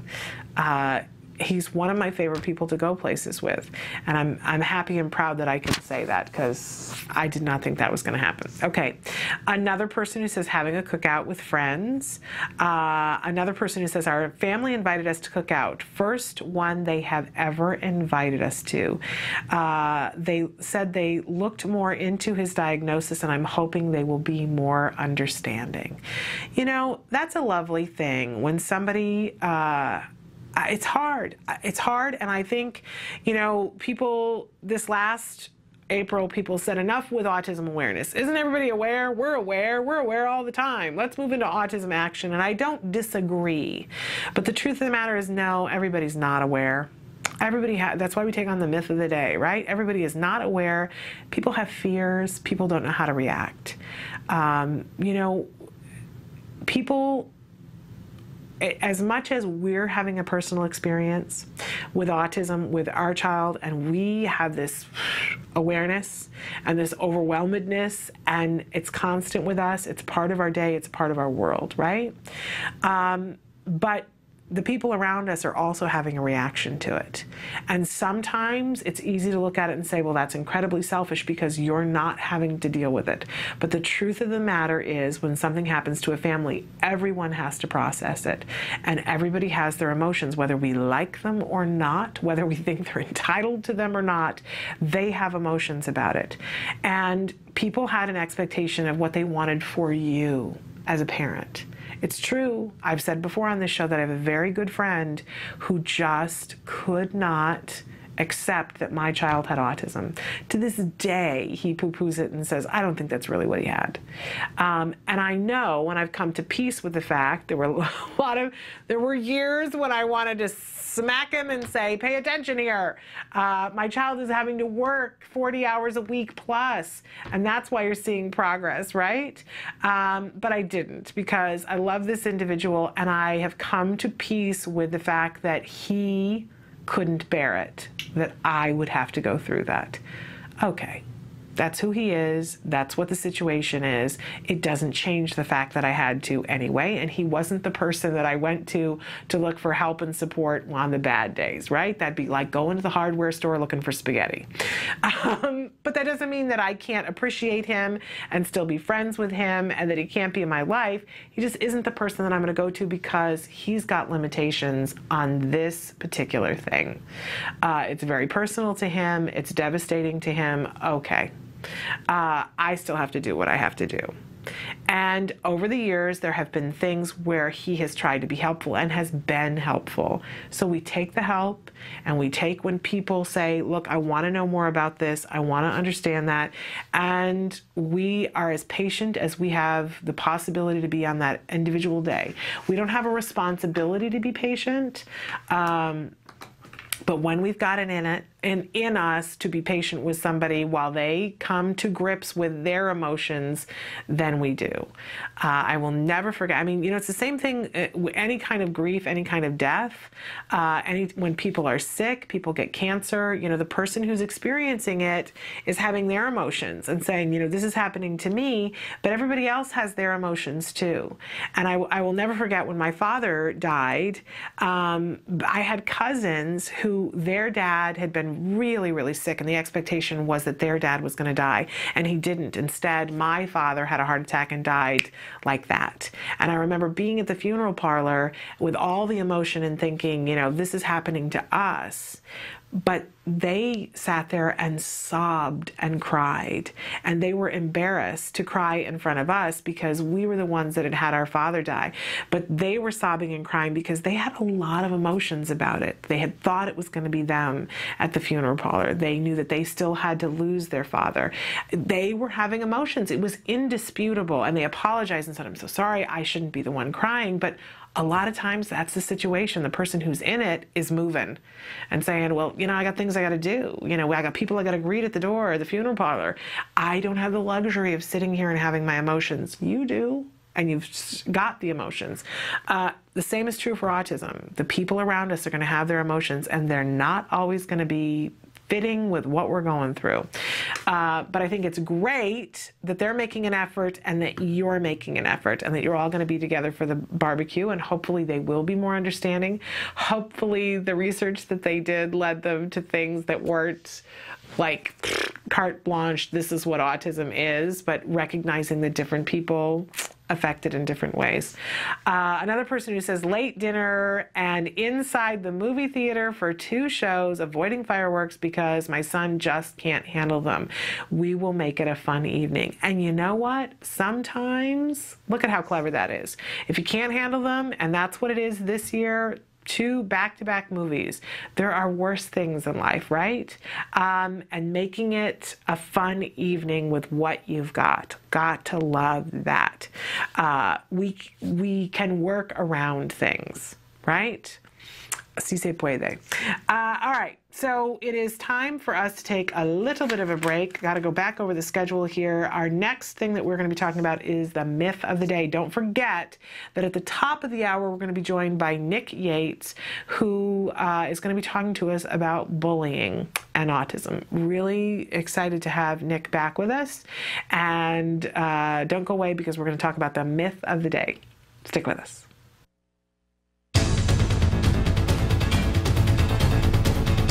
Hi, I'm Shannon Penrod, and this is my son Jem. We're here today at the Home Depot. You might know that Home Depot is famous for giving free classes to adults on lots of things like tiling and other home crafts. Well, they also have free classes for kids as well. It's called the Kids Workshop. We love doing that, don't we, Jem? Yeah. It's cool. So come on inside with us and let's do a craft. Yay.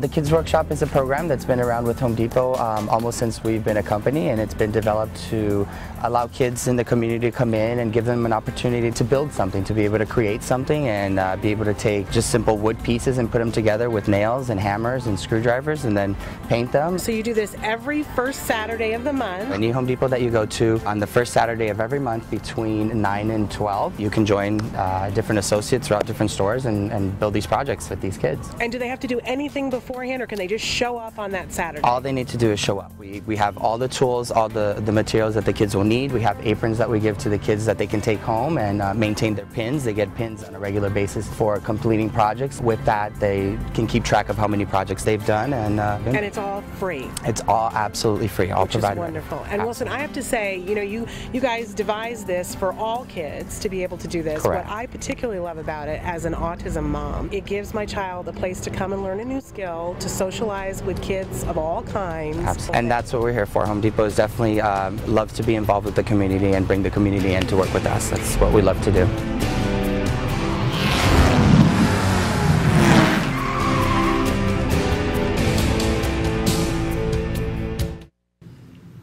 Welcome back to Autism Live. So that was my son. You see him from time to time here. We went and did that at the Home Depot. And got to remind you that this coming Saturday is this month's Home Depot craft. The kids are going to be building a moving truck, which is a very fun craft. And my understanding is they're going to have paint there and everything. I can't say enough great things about this monthly event and how useful it is to those of us who have kids on the spectrum.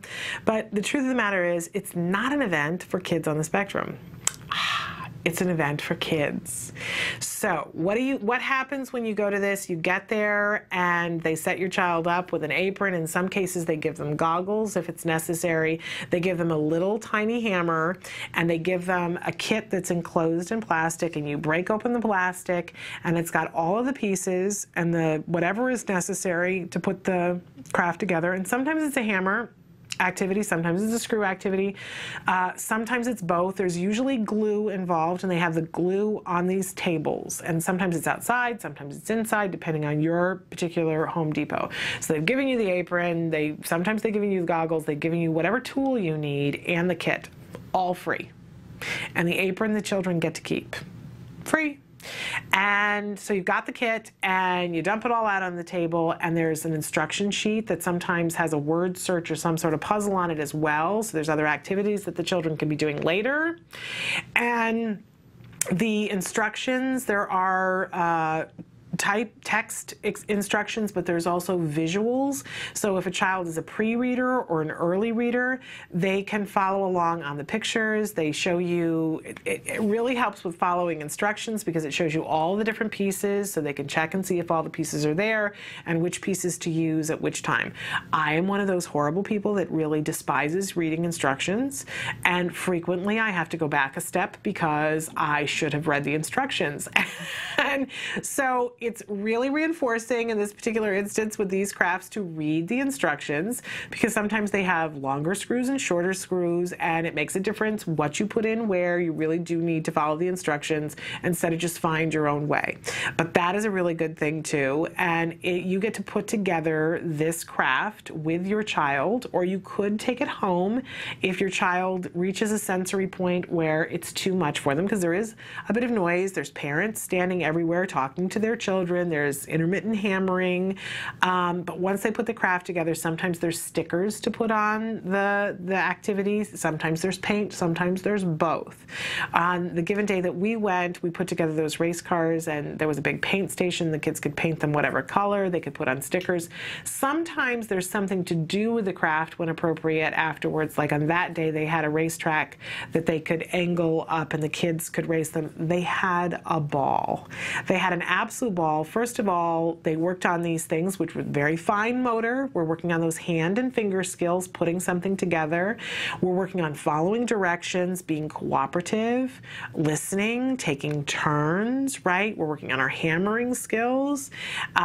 Really fascinating, putting these things together. And then, of course, they're working on painting. It's creative, it's arts and crafts, and they have the opportunity to socialize from end to end with all kinds of kids and with adults that are there as well. There is always the opportunity to socialize. If you've got a child on the spectrum, you're probably looking for those opportunities on a regular basis. Where can I take my child so they can be with other children and with other adults that's a safe environment, that could be an educational environment, and I'm not having to pay hundreds of dollars to participate in this, and that it ends up being reinforcing for my child. Well, there's so many different ways, because there's so many different ways that children are reinforced, right? So some of these children are reinforced by being able to build the craft. Some of these children are reinforced by the fact that when they're done with the craft, they get a certificate that says that they have completed the craft. Some of the children are reinforced by the fact that they're putting on the apron and they get the goggles, and so they're dressing up as something. Some of the children are reinforced by the fact that there's a pin, a commemorative pin that they get at the end. I would only give that to the older children that you know can be 100% safe, because it is a pin that's got a sharp, it's got a back on it, but you know, we saved them for years, and he now puts them on his apron and thinks he's cool, because he is. Some of the kids are reinforced by the actual craft, getting to take this thing home. It's a toy that they put together, and that's really reinforcing to them. So, and there's more things that are reinforcing there as well. Sometimes they pop popcorn at some of the different Home Depots. It is a really fun, it usually takes between 10 minutes and a half an hour. So it's a short get in, get out, have the opportunity to have interaction with other kids, and it's free. Did I say it was free? I meant to say it was free. So there is no negative here. It is a wonderful, wonderful service that Home Depot does for communities. It's very clever on their part because they're building the next generation of people who will come to Home Depot on a Saturday morning, right? It's very, very fun, and it builds skills. I have to say, we've been building, shoring up the fence that we have in our backyard, and I am not so much a tool person, and I was out there with the power drill and just going to town. And part of that, can I be honest, has come from going to Home Depot on Saturdays for a couple of years, once a month, with my son and helping him to figure out how to put these things together. It's fun. It's fun for the parents. If you're having, one parent who is having a harder time connecting and doing things, this is a great activity to send a parent on, whether it's the mom or the dad, because you're there with your child and helping them. You have to really be patient and have them do the part of the skill that they want to. We want to keep it reinforcing, right? We usually go and I say to my son, do you want to do the craft here or do you want to take it home? And some days he's like, no, Mom, I want to do it here. I really want to do it here and I want to talk to the kids and And there are other days when he says, I really want to take it home. And then you can save it for a rainy day when you've got nothing else to do. But over time, they get quite a collection of these wood toys that are quite lovely. They're very proud of it, and it helps them to develop those skills. Okay, and that wasn't what I planned on talking about during the segment. So let's talk really quickly about the myth of the day.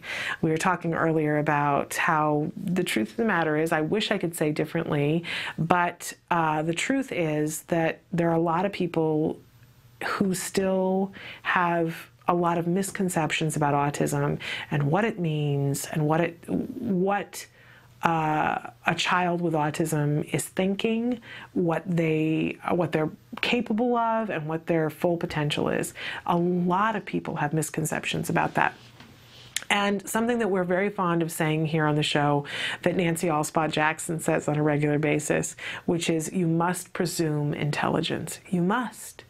And that isn't always what happens with our kids on the autism spectrum, right? People tend to think that being able to speak it goes hand in hand with intelligence. Not that everyone who can speak is intelligent, of course, but that if someone can't speak, that there is a deficit in the intelligence arena. And what we know to be true is that that is not the case. That is not the case, that you cannot say if P then Q, where intelligence and vocalization are concerned. That there are some brilliant people on this planet who do not have the ability to speak, and yet they are brilliantly intelligent. And we must always presume intelligence where our children are concerned, and we must demand that those who work with our children presume intelligence. But it starts with us. It starts with us. And, again, I bring up Carly's voice. We had Arthur Fleischman in here, his daughter Carly Fleischman, that together they wrote the book Carly's Voice. And we're talking about a young girl who was not able to speak, but at the age of 10, leaned over and typed onto a typewriter, "Help, teeth hurt." And her world opened from there. And certainly we've heard of lots of these stories of a young person with autism who did not have functional communication skills and then suddenly was able, with assisted technology, to type out, and people didn't even know that they could read. We always have to presume intelligence. Always. Super duper important. It's really, really difficult in the surroundings that when your child is diagnosed, because it's so segmented who works with your child, right? And who diagnoses your child sometimes. And I remember when my child was little that we took him to a developmental pediatrician who had never seen him before. She was the one who diagnosed him. We've never seen her again since then, right? But she gave us the diagnosis of autism. And then we went to another person and said, oh, okay, it's autism. And, and along the way, I'm picking up all this little information, these little pie pieces, right? And I kept saying to everybody, oh, by the way, the school district came by and had a discussion and said, do you have a diagnosis? Because if you don't have a diagnosis, we we are going to put this child into the system as retarded. And that was the word that she used. I know that's a word that we are not supposed to use anymore because it is so archaic, but that is the word that in the state of California that they use in the school districts, because there's only 11 categories in which a child can qualify for special services. And if they don't have a diagnosis of autism, but they clearly have deficits in their skill ability, then the catch-all is, you guessed it, the R word. My son did have a diagnosis, so he didn't get put in that, but it started me on this journey, and I said, well, what is the difference between these two things? And, you know, do these two things ever go hand in hand? Well, sometimes they do. Sometimes children on the autism spectrum also have a developmental disability that, you know, creates an environment in which they are challenged intellectually as well. But that is by no means the majority of the cases. In fact, quite the contrary can be true, that our children are exceptionally gifted and exceptionally bright in some cases. Again, not all of them. Huge, big spectrum, but we must presume that they are intelligent. I know that the first time that we took our son in for an IQ test, he measured so low that he would have qualified for the retarded, I hate even saying that word, but that was the designation then, and it is the designation now in the state of California. He absolutely would have qualified for that, and I was devastated. I said, oh, is that where we are? And the person who was doing the IQ test said, oh no, he doesn't have enough language for us to actually, in all fairness, give him this test. So until he has enough language, we aren't even able to effectively get an accurate IQ score. And of course, years later, he was able to actually be tested, and you know, there's no problem there. There is no problem there. I'm happy to be able to say that. If there had been, we would have had more information to get him more help and support for the things that he needed so he could still reach his full potential. But my point is that if I had walked away from that first meeting and looked at that first IQ score and said, well, that's where we are, we would not have made the progress that we did. I was told to presume intelligence. We did, and that was the case. And I think that all of us need to presume intelligence until we hear otherwise, until it is proven to us otherwise. All right, so that's our myth of the day: presume intelligence, verbal or not. All right, we're going to take a break. When we come back, we have a very quick cognition tip, and then we are going to be joined by Nick Yates in the studio talking about bullying. You're not going to want to miss it. Stick with us.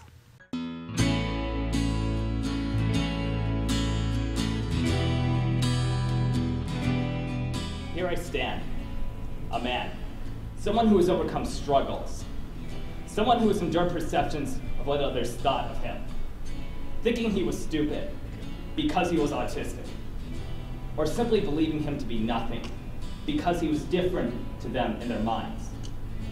But I stood my ground. I just wanted to say to the organization in general, alongside helping me to improve communicatively and socially, the other greatest gifts you gave me were the value of discipline and a good work ethic. To quote Anthony Kiedis, to celebrate you is greater now that I can. You helped me to realize that the harder you work, the likelier you are to achieve success. Having had to work very, very hard to recover from autism, this discipline has continued to serve me well. I also realized that you taught me a lot about and instilled within me a quality of having compassion and sympathy for other people. That you will be concerned more with the needs and wishes of others than with your own is something that I'm awe of, and I constantly strive to be. And in closing, the only way I can sum up all of you is love. Everything you do to help families in need, you do out of the sheer love of wanting to make a positive difference in people's lives. And as I stand here before you as a mature adult, I have to say that I'm extremely grateful for your unwavering loving commitments to helping others and me recover from potential life roadblocks and become active and contributing members of society. While I can't overcome obstacles without a will, I cannot have a will without the love of those supporting me. And without love, I am nothing. Thanks again so very much for your love, everything that you've done and continue to do. Please give my best wishes to your families, everybody else with cardio isn't here, and especially all of your clients and their kids. I'm confident that they too will be able to overcome, and I know that they'll be successful with what they do as long as they continue to put their minds heart, passions, and best efforts into it. Enough said.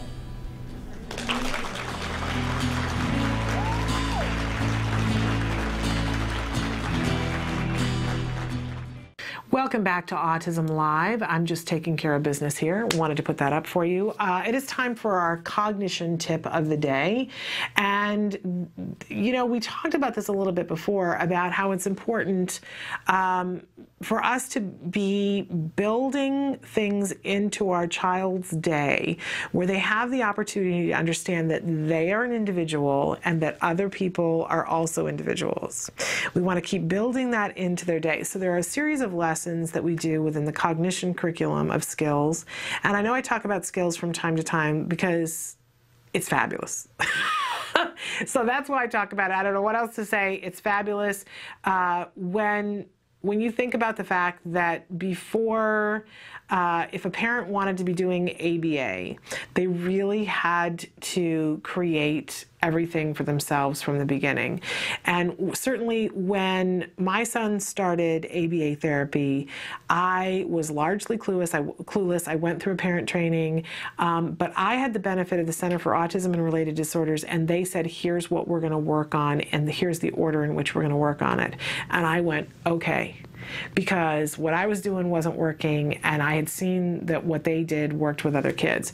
And then I got to see the intricacy of the way in which these lessons fit together and created that stair step that we were talking about before, about how this skill builds on this skill, but builds to this skill, builds to that skill, until your child is able to do things that you never dreamed that they were going to be able to do.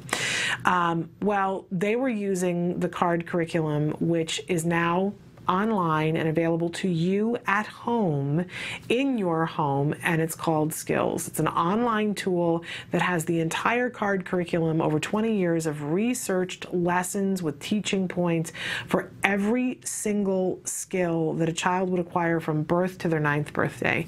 It's amazing, it's exhaustive, it's huge, and years ago, as they saw that they had these things that were of use to both, their organization, but to everyone.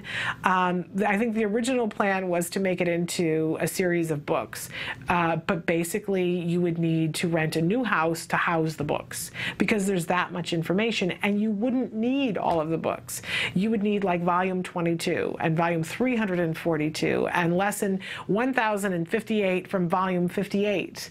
And where were you going to house all that, right? Well, thank goodness for the internet. And so they put everything onto the internet, and more important than that, they created an assessment tool that's been researched also, so that a parent can effectively answer questions about their child and see the system then sorts through the way the parent answers the question and says, okay, here are the groups of skills that we need to work on with this child. So essentially, you answer the questions, and there's over 6,000 lessons, and it takes a bunch of them and says, you don't need these.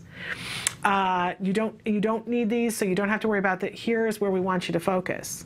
Now within that, you still get to make choices, so it's an amazing thing. In the cognition curriculum, there are a series of lessons that help you to get your child to recognize their own person and their opinions and thoughts and beliefs and desires and preferences, and then to be able to identify other people's desires, preferences, thoughts, beliefs, false beliefs, right?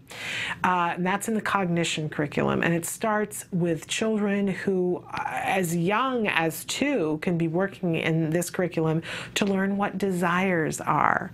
What do you want? What kinds of things? Oh, you want a cookie. Okay, if you ask for the cookie, you're going to get the cookie, and helping a child to identify the things that they want. And then once they can identify what they want, identifying what mommy wants, what daddy wants, what grandma wants, what Uncle Phil wants, right? What the little boy who lives down the street wants. Then looking at different preferences, the difference between desires and preferences, right? So we're getting a sliding scale of, I love this, but even more than that, I love this. That there is a hierarchy of what you prefer, and understanding that wishes are something entirely different, which is going to help us when we get to working on executive functions to understand I have a goal, I have a wish, I have a desire, I have a preference of what I want to do. I've put these in order and I've created a goal of something that I want to do, and here is the way in which I'm going to work towards it. Our kids can do this, and our kids can understand this if we apply the tools of ABA. We're going to set up circumstances where we're going to teach this to them, and we're going to reinforce them when they get it right. We're going to give them the answer to begin with, and when they get it right, and we know they're going to get it right because we gave them the answer and we made it reinforcing for them to demonstrate the answer, and then we're going to, over time, create an environment in which they can apply this for themselves, so that they can learn desires, preferences, beliefs, thoughts, what it means to think, what other people are thinking, what they're thinking, and how it affects our actions. It is a huge curriculum, the cognition curriculum. And I have to say that, you know, we talk all the time about how this big spectrum and how ABA is effective for all of our kids on the spectrum. By the way, it's effective for all of us. There are lessons in the skills program. Yes, it's written for skills that begin to emerge up to the age of 9, and I'm using stuff in the executive functions curriculum that is very useful to me at this age. So it's great for all of our kids. Absolutely, especially, I have to say that, you know, because it's a huge, big spectrum, right? And we've got some kids who are very profoundly affected, and they are going to use this skills curriculum from beginning to end and backwards and forwards in all these different ways. But then you've got kids and teenagers and young adults who are on a part of the spectrum where they don't need everything that's in skills. They don't. But I'll tell you the 3 areas that are going to be so useful. The executive functions curriculum, essential. The cognition curriculum, cutting edge and fabulous. And then, of course, the social skills curriculum. All 3 of those, I know for sure all of our kids in the spectrum can benefit from them. Probably every person on the earth could benefit from them. So that is the skills, but check out the cognition curriculum for desires, preferences, thinking, believing, those kinds of things. We're going to take a short break, and when we come back, we are going to be joined by Nick Yates here in the studio talking about bullying. So stick with us.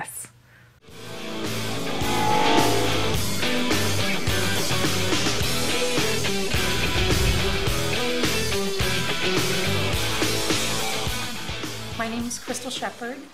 I'm Pete. And our son Logan was diagnosed in February of 2003. Wow, it seems like a long time ago. Yeah. We were fortunate enough to find a card when he was 20 months old.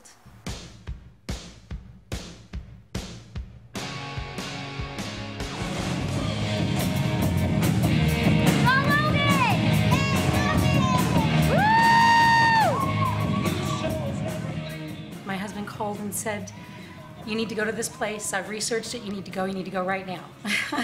So I went and knocked on the door, and we found Doreen. Doreen, we sat down, and I'll never forget what she said. She goes, well, here's what we're going to do. We're going to get him caught up and make sure he never falls behind again. I was like, that's it, you know.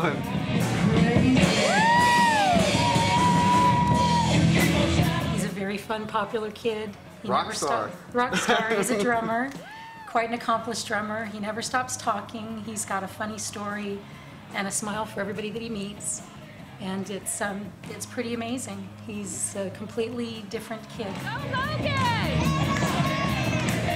Recovery is possible if you take the right steps, if you're willing to put in all the hard work. And 7.5 years, yeah, it's a lot of work. It's worth every little bit, and CARD's been there with us every step of the way.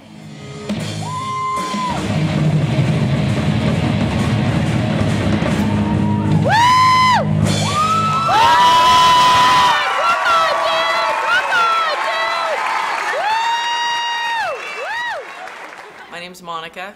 And I'm Mark. And we have a son, Riley, and he is autistic. Riley was almost completely non-communicative, the time that he was diagnosed. Really no language, no interest in speaking. And one of the big changes is he independently states a lot of things now. I need to walk. You need to walk? Make him walk. Asks for things that he wants, responds appropriately. Hi, Daddy Dory. Oh, so nice. We've tried other things before ABA, but the most beneficial thing has been ABA services, and I'd be the first person to tell any newly diagnosed family that you have to contact an ABA provider. And if you're lucky enough to have a card, you're very blessed. We are extremely grateful for the amazing job CARD has done in helping our daughter. Our daughter today, just in 4 months, I think is a totally different child than when she started with CARD. I kind of see it as, it seems like her brain in a way was asleep, and now that we've gotten so many services, we've seen her wake up. Did you have some glasses? And now she engages with everybody. It's wonderful. She likes to play, and she's very affectionate, and she expresses that now. Her language has gotten a lot better just in the last 4 months. It's amazing. Since starting with CARD, Amaya's made a ton of progress, and we couldn't be more grateful that she has become potty trained, started using utensils individually. She is learning how to navigate public, is holding our hands, and is just wanting to be around people more. So we're so grateful for everything that you guys have done.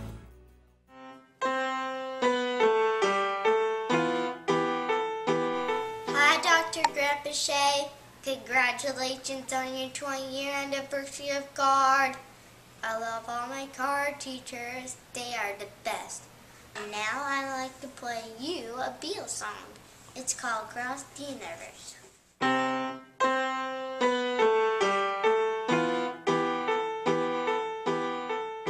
I first saw Dr. Grandpa Shay speak at a biomedical conference somewhere, and I was just so impressed with her. She stood up there and she talked with such confidence about recovery and what she could do for these children, and she had a whole curriculum, and I was just so impressed. But she said things like, you know, teach them, help them to develop these other skills that they have. And I thought that was so neat hearing that from her, that it would be good for them socially and help them to bridge with others. And so over the years, that's actually something my son has developed.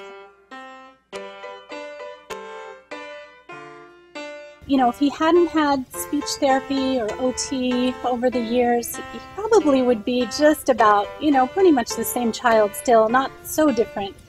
But if he hadn't had CARD, I mean, he would be a completely different child. This program has unlocked the door for him to have a bright future. Bye. Thanks for watching. My name is Rachel Pekorski, and I have a son, Kyle Pekorski, who's 7 years old now. Cool art by Kyle. Around 15 months, we noticed that he had lost some speech, that he was headbanging, he had tantrums, and we were lucky. We waited and we got in with CARD, and it started working right away. I have another exciting feature. If you put more marbles in, they alternate. He's in a second grade class. He's at the top of his class. He reads over 100 words a minute. He's reading at 5th grade level. He loves space and astronomy, and he'll tell you, you know, why does Venus rotate backwards? Yeah, why don't the marbles go up? Why do they go down? Because gravity. And he's always wanting to know more. Why are you the one that takes the microphone? He loves to surf. First, I didn't want to surf, but now I love to surf. He loves to horseback ride. I won a trophy. You have made a difference in his life. CARD helped me to save. I owe everything to you. Now, who built this? I did. And are you a good builder? Yes!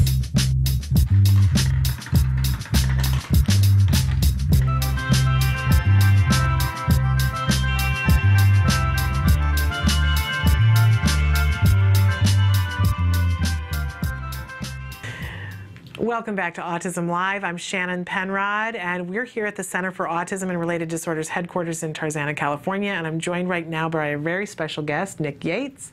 Nick, thank you for being here today. My pleasure, Shannon. Thank you for having me. It is a thrill to have you here. As I mentioned before, before bringing Nick in, he is someone who happened as a just happened to be a person who battled autism when he was younger, but it is such a footnote in your life. But it's always a thrill to have someone who can speak intelligently to some things that I don't know about in that chair.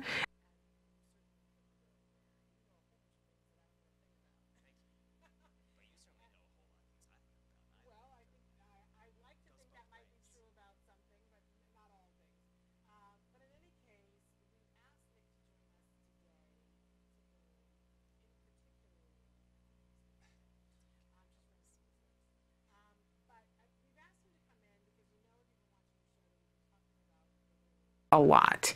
And so we've asked Nick to come in and speak a little bit about bullying, but I want to start with asking you to tell us just briefly the basics of your story with autism. So where can I start? So I was diagnosed when I was 4.5, high functioning, and eventually recovered at the age of 10, but because it was felt that there were areas in which I wasn't quite capable of handling things on my own, therapy was gradually faded out until I was 14. Okay. That's the summary in a nutshell. Yeah, that's it. That's it. And I think it's an inspirational story to tell. Thank you. And I think it's amazing that it is a footnote in your life now. Thank you. I think that there are probably 6 or 7 million parents out there who hear that and go, okay, that gives me things to think about and hope for, and it's a wonderful thing that it is just a footnote in your life. Thank you. I mean, if I ever write my autobiography, that's not going to be the main focus. I mean, a good friend, while a good friend of mine wrote his own autobiography where that was the focus, and I respect doing that. I mean, again, it's only part of my life, and I still got a lot more to do. Absolutely. It doesn't define me, because there's a lot more to me than just that. Absolutely. And I think that is so huge and wonderful. It makes me very excited that it would, it would be a footnote in your book about your life is wonderful. I think that's what we all want for our children, is what you have. So that's a wonderful thing, and congratulations. Thank you. But let's talk about bullying, which is a tough subject. But has it been a part of your experience of life? I think, as is already obvious, yes, it has been. Well, and I don't, it does seem like one of those things that I don't want to assume, because in actuality, I would like for it to do not have been a part of your life. Right. But it was. But it was. It was a part of your life. Yes. And I don't want to, get into too many details or poke or prod you, but give us an idea in terms of, was it a big part of your life? Was it a small part of your life? I would definitely say a big part of my life, at least when it came to being in school, because I not only entered kindergarten while still battling the disorder and undergoing ABA, but I'm from Culver City originally, born and raised. And the school district there is rather small, so you go to school with mostly the same people from kindergarten through 12th grade.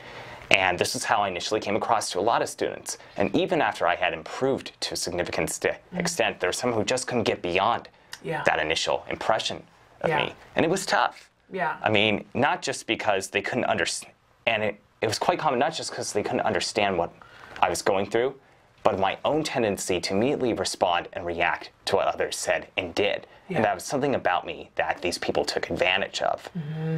I mean, not just making fun of how I behaved and the way I talked, but that too, a lot of time. They would just do this, they would just say this stuff, or Photoshop these inappropriate pictures, or just to take advantage of how I would react. So help me, because this is where I am as a parent right now. So what do you wish that parents knew about bullying? It's not a phase. It is not a phase. Especially, the thing is, if somebody who's being bullied lets those who are bullying them take advantage of them, it's only going to motivate the bully to continue it. Yeah. Well, that's kind of the rules of ABA. Yeah. If you win something, you're going to want to do it more. Yes. So if you find it reinforcing, and if the bully sees that it's working, they're going to do it more. And it's unfortunate how a lot of bullies unfortunately find taking it out on other people makes them feel better. Yeah. I don't quite get that. I don't quite get that, especially when they're going, most of the time they have their own situations to deal with.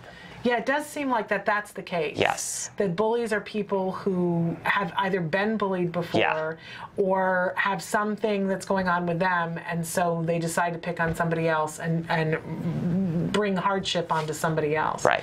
It's a very interesting, intricate thing that plagues our society right now. Yeah, and for a long time it was hard for me to see that because my impaired social interaction and communication made it difficult not only for me to observe and examine my own mental and emotional processes, but those of others, and to be able to understand where they were coming from. So for quite a while, I was definitely holding grudges against a lot. Well, I gotta say that I would think that that would be completely understandable, because we can't have the expectation that small kids and elementary school kids are going to be able to think through the process and think to themselves, okay, well, the reason why this child is bullying me is because they have problems. I think that that's an expectation. But I want to get back to what you said about this is not a phase. It is.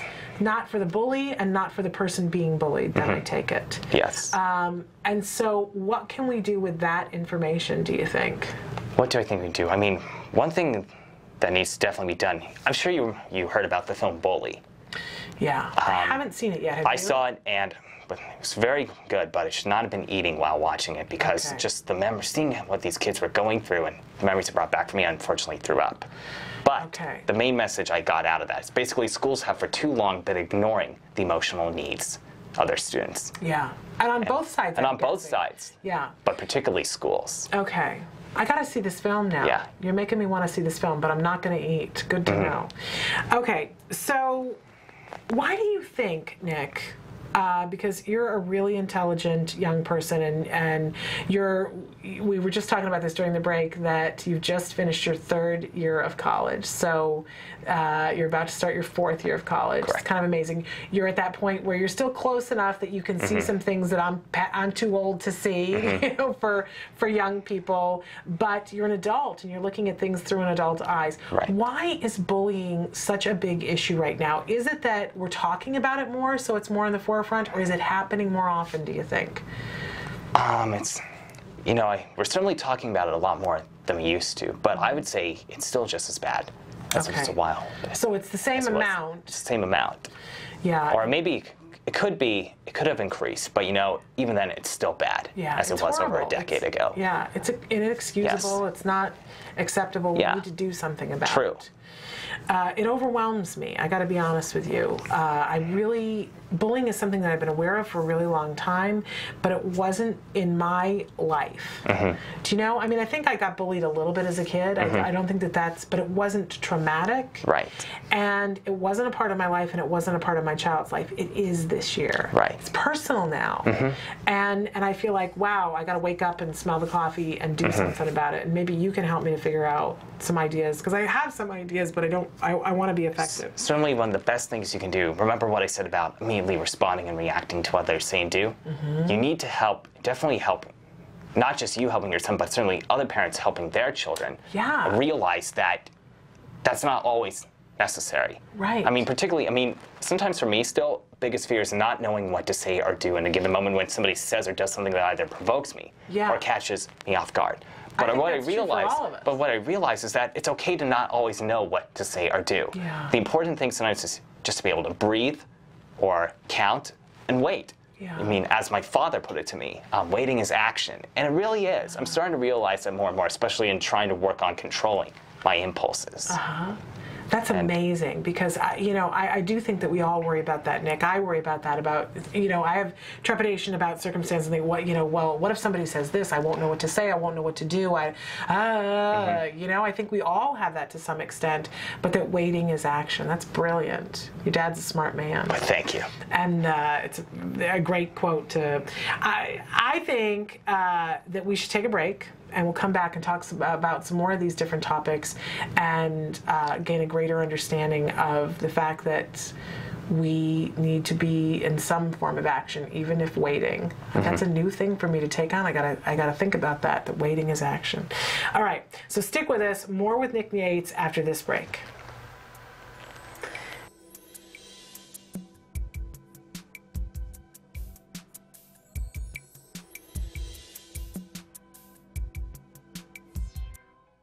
I'm Adele Nadowski, Director and Co-Creator of Skills. CARD e-learning is an online tool that has been developed by the Center for Autism and Related Disorders. CARD e-learning is the training that is delivered to the ABA therapists at CARD to train them on the principles of applied behavior analysis and to equip them with the knowledge they need to essentially deliver the ABA-based techniques during their therapy with the children that they work with. ABA has been proven scientifically to be the most effective intervention for children with autism. At this point, even the Surgeon General has come out with a statement suggesting just that. So we know that this is something that children with autism definitely need if they're going to improve and live the lives that we're hoping that they're going to be able to live. By being able to train people on this one particular method that we know works, and to be able to have all of your staff within your school settings on the same page, it allows you to take more of a multidisciplinary approach, and there's definite consistency going on within the team. It makes sure that every person involved with that child's treatment program, including the speech and language pathologist, the occupational therapist, the teachers, the aides, all of these individuals to be able to be trained so that they can all work together effectively with the child.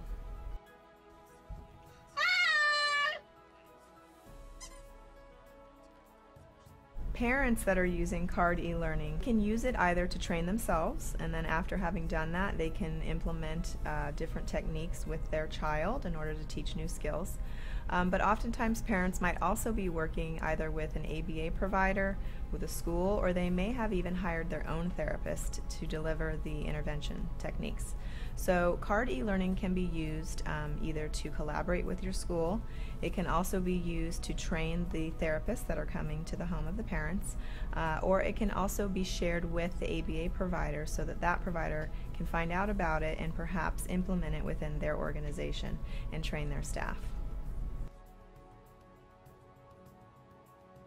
You can also do reporting for your organization. So you can actually look and find out which teachers are progressing, what their quiz scores are, and actually we can give you reports as well that will help you to compare the different teachers and their performances. CARD e-learning is really simple to use. You can log on to this as long as you have a computer, that's all you need, and an internet connection. And you can work on it any time of the day, anywhere that you're at. When you log on, you realize that right away. First of all, on the top of the page, there's a navigational tutorial. It's a how to use this page button. Simply by watching that video, it'll all kind of unfold in front of you, and it becomes extremely self-explanatory. CARD e-learning has 9 modules, and you can basically go through those at your own pace. You're going to be watching videos that are kind of like a storyboard with narration, but in addition to that, there's many different video clips of therapists actually implementing the techniques that are being described within the storyboard that you can also watch. And then of course you're able to pause, you're able to type notes right directly underneath the video that you're watching. You can save your notes, you can review them, and between each module you do take a quiz. And once you pass that quiz, you can go on to the next module. And then after you complete all of them, you have a final exam. And by completing the final exam and passing with a score of 85% or better, you will be given a certificate of completion. Let me show you how easy it is to use CARD e-learning. Welcome back to Autism Live. I'm Shannon Penrod. Our special guest right now is the wonderful Nick Yates. Nick, it's so thrilling to have you here today. Thanks again, Shannon. And want to talk a little bit more about bullying, because we've been talking about these circumstances for kids. I mentioned to you during the break that we went through a little bit of bullying this year with my son, and I didn't expect it. He was in 3rd grade. It kind of took me off guard, and I keep thinking I got to do something, but you know what my son did the last week of school that was really inspirational to me? What was that? He kind of took the bull by his own horns. There was a specific incident that happened when he was in chorus, and one of the girls who wasn't in his class was there when it happened, and it was a kid who said some things to him, and it made him cry. And the girl came over and said to him, "Don't listen to him. He says things like that to everybody," and really put her arm around him and said, "He said things like that to me before too," and they kind of had this bond. Well, they started seeing each other on the playground. That's great, and that's really where your son is lucky, whereas I wasn't. I didn't really, not a lot of my peers really took a stand for me, I felt. And that would that's so important, It is. I think. I will say, though, I think a lot of the time I got along a lot better with girls than guys. Isn't that funny? Because I think just women and girls are just a lot more understanding and emotionally supportive, I should say, even of what you don't understand. Whereas guys, just for the most part, just very macho and aggressive and that sort of thing. Sometimes. I think there are people outside of those, but a lot of times. Yes. I think that most of us would agree with you most of the time. But so this little girl now, they are in the same lunch period, even though they're not in the same class, so they sort of found each other, and they cooked up this idea with each other. He had a Star Wars sticker book at school, and so they decided that together they were going to have everybody sign this no bullying contract. Wow. 3rd and 4th grade they're in, right?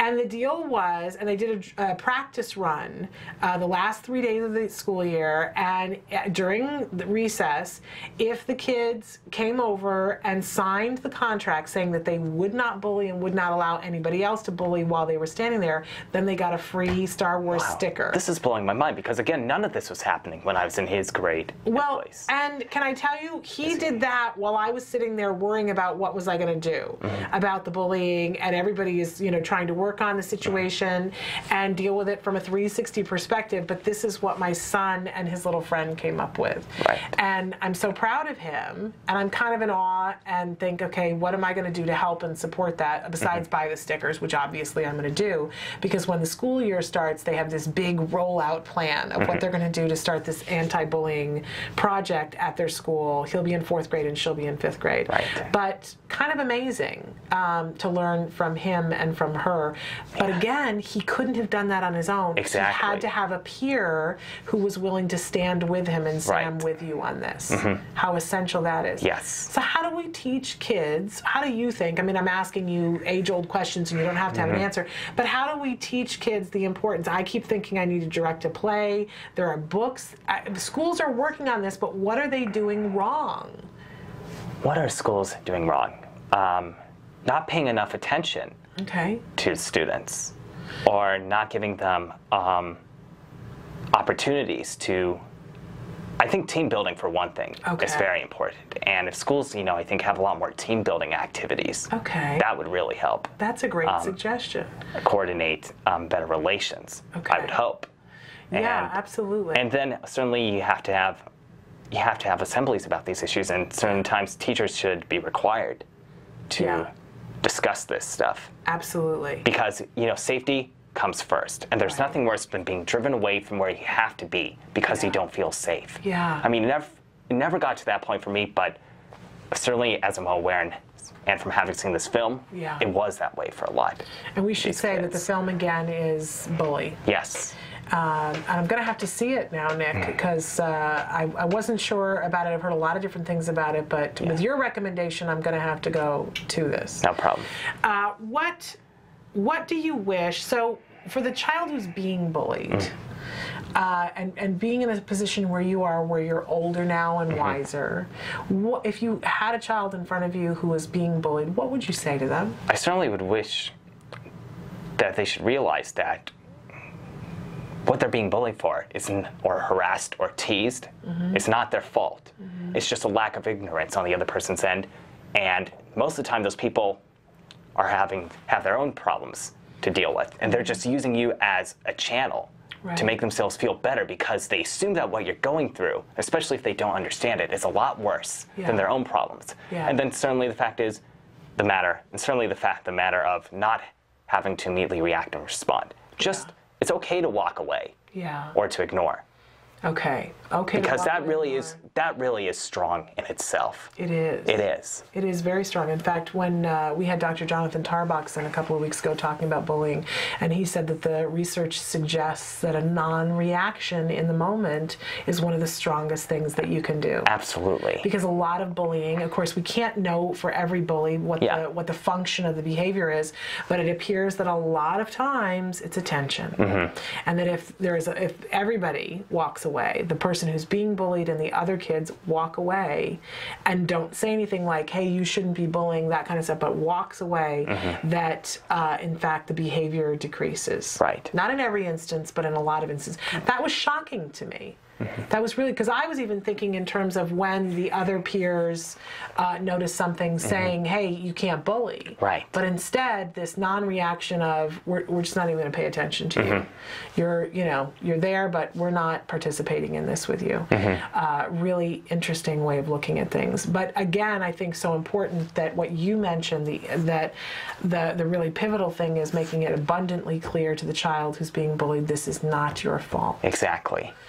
But I will make it, personally for me, certainly my last couple of years of high school, my first year of college, undergoing therapy with 2 different psychologists really made a difference, because it eventually, really the most awkward years were middle school and the first couple of years of high school. And it just got to that point where I just, especially after improving from this disorder, becoming more aware of what I said and did and how that impacted me and others, and how what others said and did impacted me.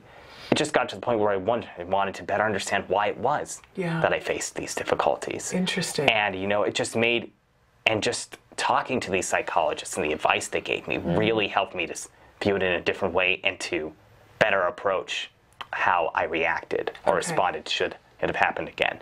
But certainly, so talking it out. Talking it out. Really important. It really was. So giving, whether a parent's going to take their child to someone, a therapist, to talk about it, or being the listening ear themselves, giving them an opportunity to talk about it, about what their feelings are, what it feels like. And then certainly music, for me, really helped me in a big way, because given what I was going through at the time, it just was, a lot of it I listened to spoke to the feelings I couldn't always put into words. Okay. And it just really helped to crack the shell I was stuck in. And it sent chills of inspiration down me and allowed me to let out my anger, my frustration, and communication in a positive way. And so you mean listening to music? Not just listening to music, but playing, but really playing, because that just gave me a channel through which I could I could express myself. It empowered me, is what I'm saying. So it gave you the creative outlet to put it into context. It just kept me going amidst the difficulties, and it really gave me focus and discipline. And if it hadn't been for that, as much as ABA and this other therapy I went for, who knows where I would be now. Wow. I mean, it just kept me on the right track. I mean, if it hadn't been for that, I may have fallen under the wrong influences or into the wrong traps, because I clearly remember there was one person one time at school asked me to join his gang, but I had the balls to say fucking. Sorry. We got to be careful of language. Yeah, my bad. That's okay. That's all right. But I appreciate your candor about it. But, and it's a strong emotional thing. So I absolutely appreciate your candor. But so you said no. Yeah. And you had the strength, the personal strength to say, that is not what I'm going to do. That is not what I'm going to do. And how easy it would have been. And we see time and time again that people who don't have structure and don't have other things, other outlets, can be drawn into that kind of a circumstance.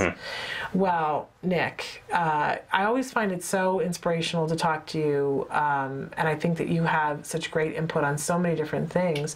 But this idea of having an outlet for it, for the feelings, whether it's music or for another young adult, another teenager, it could be other things, whether it's painting or sports or something else, but having a place where you can express what you're feeling, pretty important. Yes. For you, pivotal. I think it's absolutely essential. Okay. Something for parents to be aware of, because we can't expect that our kids are going to be bullied and not have emotions about it. We have to get them talking about it, and we have to allow them places to express. I just was with a friend recently who is about to be 20 in just a couple of weeks, and he was saying through his teen years that playing, he had, I don't know what kind of drums they are, they're not conga drums, but that it was so useful for him that he could play out the feelings that he was having. Right. And it was safe. Yeah, there's a saying I have, it's better to beat on a drum than it is to beat on a person. Yes. Absolutely, absolutely. And people have frustrations. Yes. And they need to, and I would imagine especially, not to say that girls don't have frustrations too, but I do think it is different in teen years for young men than it is for young women. Yeah. That there is I think there's a hormonal thing that's different, that some of it, you have to be aggressive at something. Right. And why not have it be something productive? I was oftentimes, challenged by societal ideas of what a man should be. You know what I mean? Especially because of my experiences. Yeah. Yeah, it is. I do think, you know, I mean, there are all these expectations for women, but it seems like one of the things that has happened in the last 50 years is that the expectations of who you can be and what you want to be and how you can express yourself seem to be much more wide open for women and much more accepting than they are for men. And this idea of that we cram down people's throats about what it takes to be a man. It sickens and tires me that this idea is, you know, they have to be financially competitive, you know, aggressive and warrior-like, and what's the other one? Athletic, I should say. Yeah, you got to be the big breadwinner. You have to be able to beat off anything that is threatening the home. You have to be good at a whole bunch of things that you may not be good at. And basically oppress emotions or feelings. Exactly. You know? Exactly. It's so funny because just last night we were at the mall starting to look at back to school clothes for my son, and I get so offended. My son is 9 years old, and everything that there is for him in the world has a skull on it. Or something horrible, graphic, violent, and I keep thinking, what mother wants to dress her 9-year-old in skulls? What expectation are we putting on young boys? And I was not nice to one of the clerks. I mean, I was nice, but I said, this is unacceptable. Please let your superiors know that I am not going to be shopping here because they had a polo shirt, just like a polo shirt, blue and white striped, innocent, skull embroidered on it. I said, what are we doing? If I'm in your place one day, I certainly wouldn't want that for my kid. It doesn't make sense. We're trying to raise productive members of society. We don't a skull logo. Please. It just only encourages the worser of things. It's inappropriate. I mean, at Halloween, but in the middle of July, skulls on the clothes, I don't think so. I don't think so either. In any case, it is always a pleasure to talk to you, Nick, and I so appreciate. Do you have any closing words for parents about bullying? You did ask me what I would say to those who bully, and I definitely would say, I know how you feel. There are more constructive ways in which to handle your problems, and just because you're angry, don't assume the rest of us are weak. And parents definitely, again, don't think of this as a phase. And encourage your kids to have outlets. And on both sides, on both sides, really. And certainly get extra help if absolutely necessary. Absolutely. And also, as I told you a while back, to case supervisors and therapists, try to work really hard to help the kids you work with to help them better understand that they should not feel ashamed about having a mental condition that isn't their fault, especially when they feel that way because others give them a hard time for it. Absolutely. Because, if anything, it's absolutely important for these kids to succeed socially as much as it is for them to succeed academically. Do you know Vince Redmond? Of course I know Vince. He's going to be with us next Tuesday. Yes, I remember the last time I spoke in here, he came right after you. I think he was doing something about the teen years. Is that right? He really, in particular, is interested in the teen years and helping families and everything that happens around us. And knowing he's a marriage family there, and MFT, I'm not too surprised. And he's going to be with us next Tuesday, and one of the things that we're going to be talking about is for parents when they make the decision to tell the child, okay, you have an autism diagnosis, if they decide to, and how you tackle it. I definitely have something to say. That's okay. I mean, absolutely. Basically, I think it really helps when the kid starts to question certain things, particularly their frustration as to why others react to what they say or do this way. But I don't have to say it explicitly right away. I mean, step by step, I think is essential, and especially when they improve to a significant extent.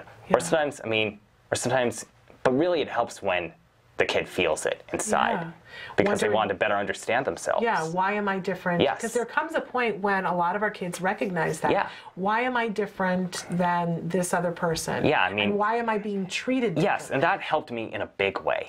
And then just hearing the word being thrown around, you know, it just made sense to me that I had this without anybody ever having to tell me. Okay, so you had a sense of something, but did you have a word for it at that point? I just hearing the word being thrown around by the professionals. I just had the feeling that I was different, but then just hearing the word and then realizing what I was going through and how, just becoming more aware of how others treated others compared to me. You know, it just clicked like that. Interesting. So very interesting. You know, I spend so much time trying to get inside my kid's head as a parent.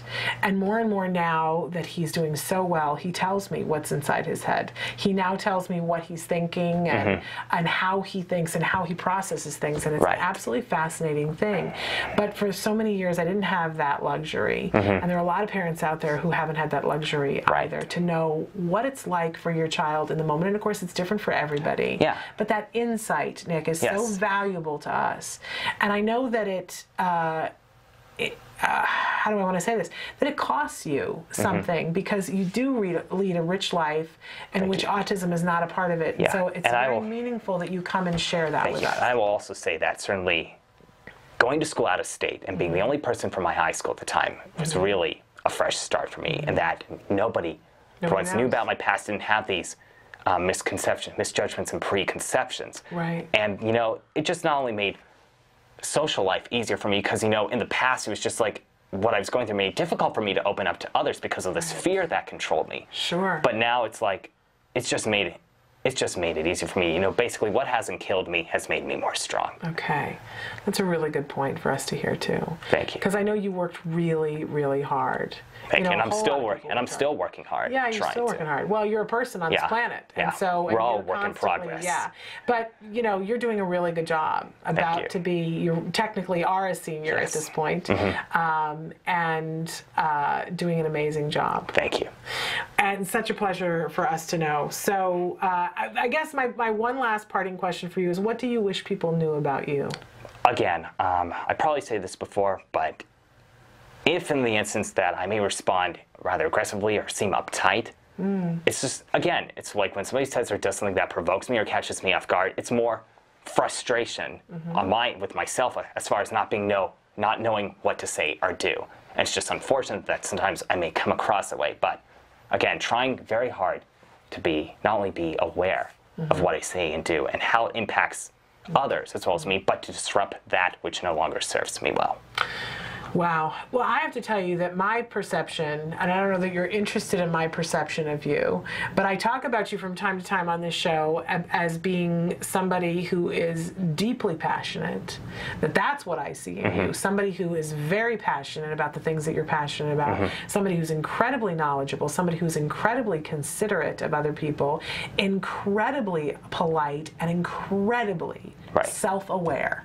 Thank you. That's how I see you. But nobody's perfect, and you haven't seen me around a whole lot. It just depends on the situation. I'm sure that you have frustrations and that you have moments that are not your highest self and like the rest of us. But that's how I perceive you, and that's how I see a lot of people perceive you, as somebody who's very self-aware. Thank you. And I take everything that's offered to me as a learning experience, and I try not to be too hard on myself. Yeah, that's really important. Yes, because you're only human in the end. Absolutely. Wow. Nick, so great to have you here. Thank you, Shannon. And we'll have to have you come back if you have time before the end of the summer, before you go back to school. Yeah, we'll see. We'll take it as it comes. Right. That's right. That's the other thing about you, Nick, is that you're always in the present. Thank you. And I'm constantly working to be in the present. Yeah. It's really hard for me. Thank you. So quite the talent that you have. So in any case, we are going to take a break. We're going to come back and finish out the show. And we have another quick tip for you, and I don't know what it is at the moment because I'm so busy thinking about all the things that Nick shared with us, but stick with us.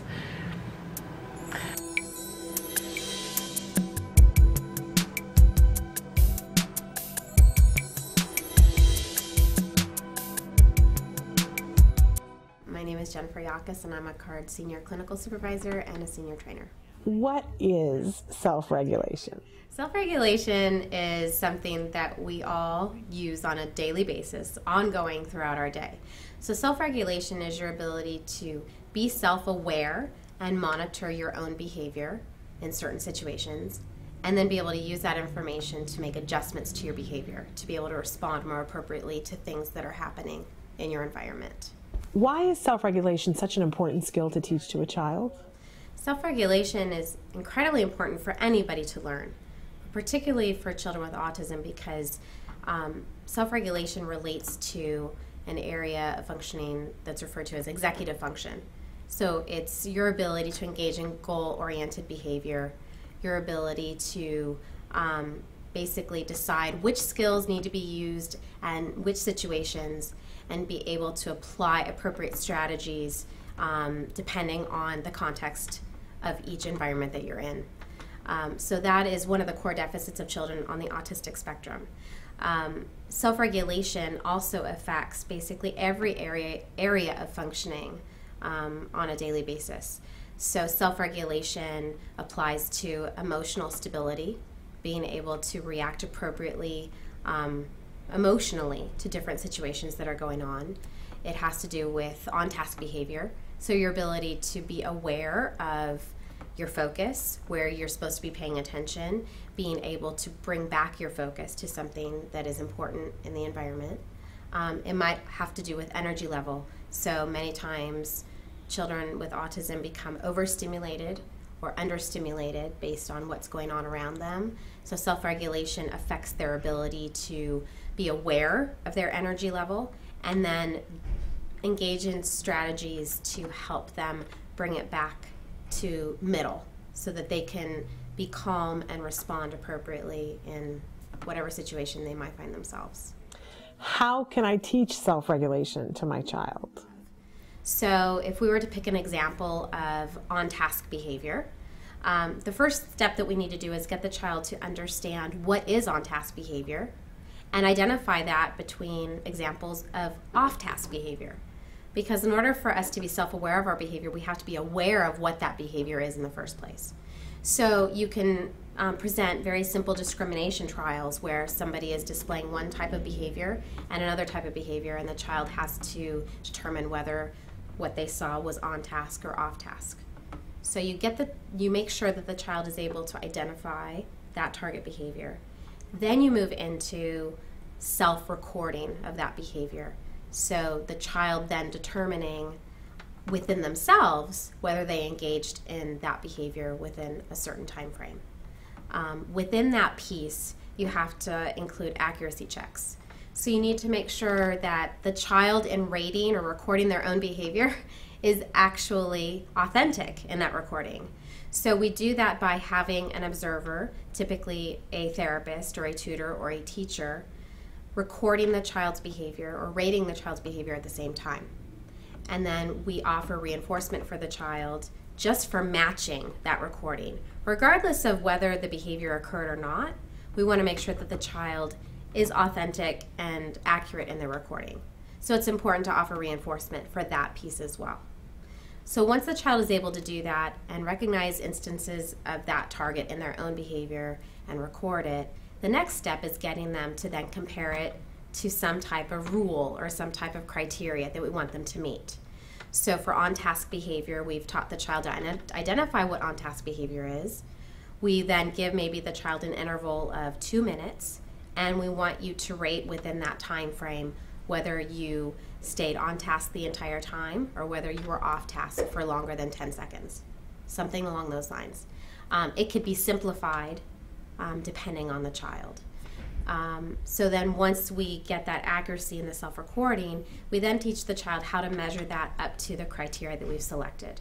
So let's say we want the child to be on task 80% of the intervals that we select.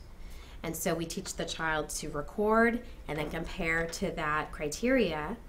And then once the child is able to do that, then we figure out the delivery of the reinforcement. And the reinforcement at first most likely is going to need to come from an adult, but eventually we want the child to be able to select their own reinforcement and then deliver their own reinforcement based on whether they met that goal. And hopefully with this information, the child then learns to adjust their own behavior based on whether or not they're meeting their goal. How should I reward my child for actually self-regulating? When you are first teaching a child to self-regulate, it is important to determine how to best reinforce your child. So just like any other skill that we're trying to teach, you first need to do preference assessments. You need to figure out what is going to be motivating for that child, and also something that is going to be effective within the environment that they're in. A lot of times we will teach self-regulation during school-based activities or during social activities with peers. And so you need to choose reinforcers that fit within that environment. And at first, reinforcement comes generally from the adult, whether or not the child has met the criteria. And usually we provide reinforcement for the two pieces, for whether the child was able to accurately self-record their behavior or identify their behavior, and then provide reinforcement for whether they met the goal or the criteria for that behavior. It's important to provide reinforcement for both. And ultimately, after the child becomes better at self-regulation, we want to transition that reinforcement over to the child. So the child is selecting their own reward, their own goal, and then delivering their own reinforcement based on whether they met the criteria or not.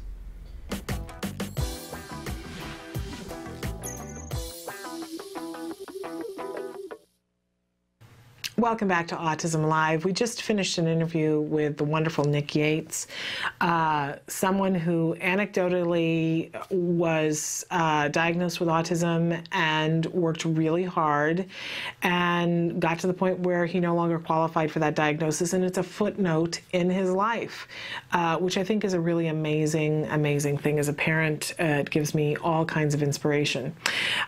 We are not going to be here with you tomorrow, and I want to remind everybody of that, but I also want to remind you, since we won't have the opportunity to remind you tomorrow, that on Thursday, Angela Persicki is going to be with us.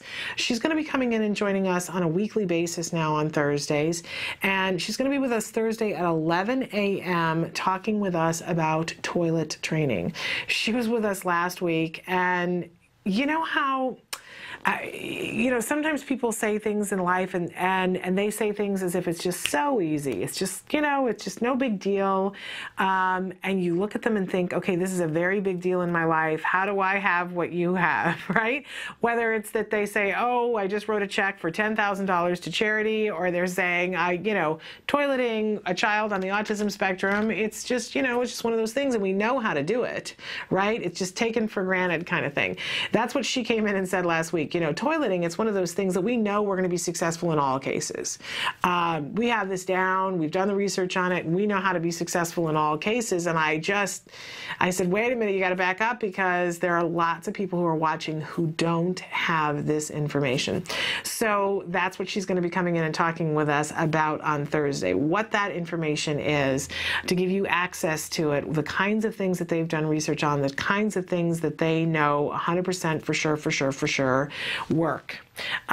We always are going to be using our ABA tools, right? So it's going to be in the neighborhood of taking an activity and taking it into very small increments, setting the child up for success, because we never want to be in a situation where we're hoping for success, right? We want to set the child up so that it's almost errorless. In fact, they call it errorless learning. And then we're going to reinforce. How many times can I say it? Because it's the name of the game. We know that in order for any behavior to be maintained, it has to be reinforced. And we'll talk a little bit with Angela about what kinds of things that we can do to reinforce the proper behaviors, what those behaviors are that lead to toilet training success. And really, that's the A, the B, and the C of it. But this is something that we can tackle. We know that the knowledge is there. So if you are in a space right now where toileting is something that has evaded you, and you're frustrated, and you're not sure what to do next, Thursday is going to be a great day at 11 o'clock Pacific Standard Time for you to tune in and catch that interview with Angela Persicki. Also want to remind you that on Friday, we'll have Dr. Jonathan Tarbox back with us talking about other topics having to do with research.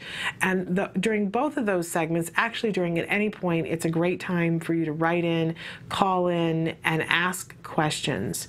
Also want to remind you that we officially have insurance reform here in the state of California, and it's something that we are going to be talking about, especially during the next month, because we're in the middle right now of a transition period in which people are sorting out what that is going to mean to them individually. If you have questions about that, we want to be a resource for you here at Autism Live.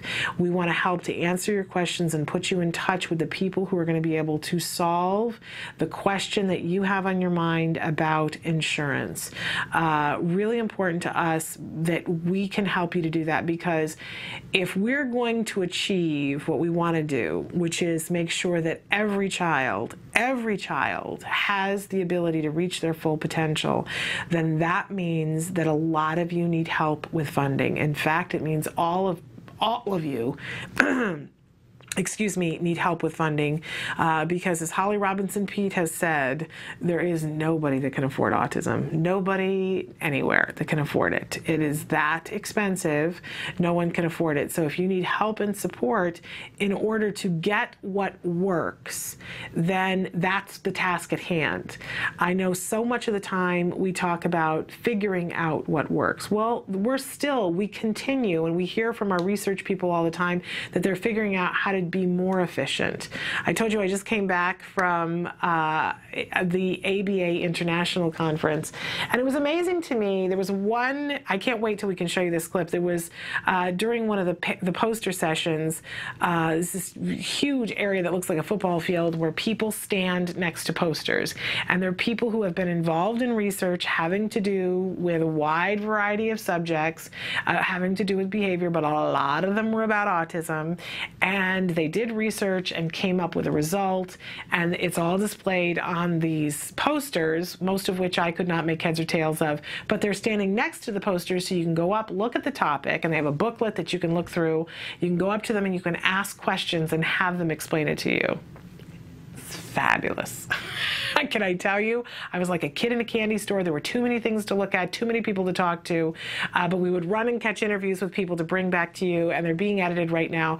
There was one in particular that I think, not that it was the most brilliant poster or the most brilliant subject, but I think it encapsulates what kinds of things that you could learn, was, you know, the expression about building a better mousetrap, right? There are always people who are trying to build the mousetrap better. Well, there were two women who were there by a poster that were talking about how do we teach tying your shoes that much faster. They already knew that they can teach a child how to tie their shoes, and they already have like guidelines that they've found to be effective. It works, and there is a certain amount of efficiency, but their question was, can we change things up a little bit and make it that much faster? Instead of taking 20 trials on average, can we get it to 10? Can we get it to the point where it only takes 10 trials and a child has the ability to tie their own shoes? And so they did a bunch of research on it and manipulated a couple of different things and found that if they manipulated a couple of things and it didn't really change the behavior that the child was doing, but it changed in the way in which they taught it, they could be that much more efficient.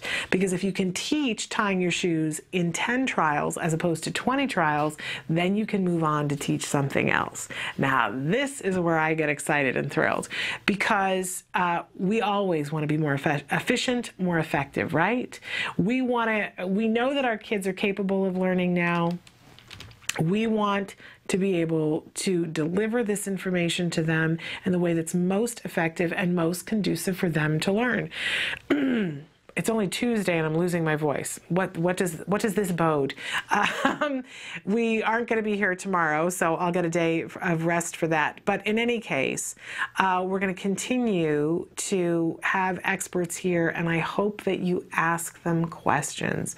And I started to say that we want you to ask the questions for the insurance as well, because if you can solve that one part of this equation of, oh, I have funding through my insurance for 35 hours a week, and all I need to do is X, Y, and Z to get access to that funding so that my child can benefit from these services, from these experts, how much better would your life be? How much better would your child's life be? How much easier will you be able to sleep at night knowing that you are getting this done, that you're doing everything within your power, that you're going to be able to look into your child's eyes and say, you know what, I showed up for you. We did this. And it was hard work, but to know when your child is graduating from high school or graduating from college that they've reached their fullest potential and that they're continuing to grow, right? Look at Nick Yates. you know, and that he's a senior now in college. And by the way, if you are interested in more information about Nick's story, about that anecdotal time in his life when he had an autism diagnosis, you certainly can find that information in the DVD Recovered. There are 4 children that are featured in that DVD who the intention when they were being videotaped when they were very small children and they started therapy, the intention was never to make a documentary. But years later, when they discovered that, wait a second, we have video of these 4 children who, when they started at the Center for Autism and Related Disorders, and we have the capability of interviewing them as teenagers, let's make a documentary to show the progress that these 4 individuals have made as a way of letting families around the world know what is possible. It's called Recovered, A Journey Through Autism, and you can order it online. I think you can get it at Amazon. You certainly can order it from the Center for Autism and Related Disorders. You can ask them to do a showing for your group or organization, and Nick is one of the 4 children in that video. And so you can hear more about his story and get to know his awesome autism mom, who is a special education attorney. You've probably seen her on the show before. We actually need to get her back on the show. Bonnie Yates of the Bonnie Z. Yates Law Firm. An amazing warrior mom. I'd love to meet Nick's dad because he sounds really cool too. But in any case, more information about that is available about Nick's story in Recovered. And it does feature his mother as well. Okay, as this show ends, the conversation continues, as we always like to tell you, and you do have the ability to ask your questions at any time. You can email us, you can call us, and Matt's going to start to cycle through some of those different ways on the screen. You can call us, you can Skype us, you can Facebook us, you can tweet with us, you can be watching us on Blip TV, you can be watching us all day tomorrow on this channel and with replayed episodes, but you can be watching us, as I said, on Blip TV, you can be watching us on YouTube, you can be watching us on iTunes, you can be watching us on Ustream. They are all free downloads. The information is here for you. The help and support is here for you. And I know on this journey, I know firsthand that sometimes it feels like there is no place to turn, there is no place to go, there is nobody that gets it. I want you to know that it feels that way, and you're entitled for it to feel that way, but the reality is that there is help here, there is support here for you. And you don't have to pay anything for it at all. Just show up and let us know, and we will be here. I will be here to support you. I hope that you guys have a wonderful holiday tomorrow, however you choose to celebrate it, if you celebrate it, that you find some time to work on language skills with your child, to maybe work on social skills, to find all kinds of opportunities to make a teaching moment happen and to reinforce your children. There are all kinds of ways that our children get reinforced. Let's all make a pledge to be reinforcing our children in the way that is reinforcing to them. That's what's most important. And when we see their faces light up, then we will know that we are in the neighborhood, right? I will remind you once again that we'll be back on Thursday at 9 a.m. Our special guest on Thursday will be Angela Persicki, and we will be taking on toileting. And our topic will still be developing language, so we got the big 2 there, toileting and talking. Really amazing day that we got planned for you both on Thursday and Friday, so please be with us. Until then, please give your kiddos a hug from me. Bye-bye for now.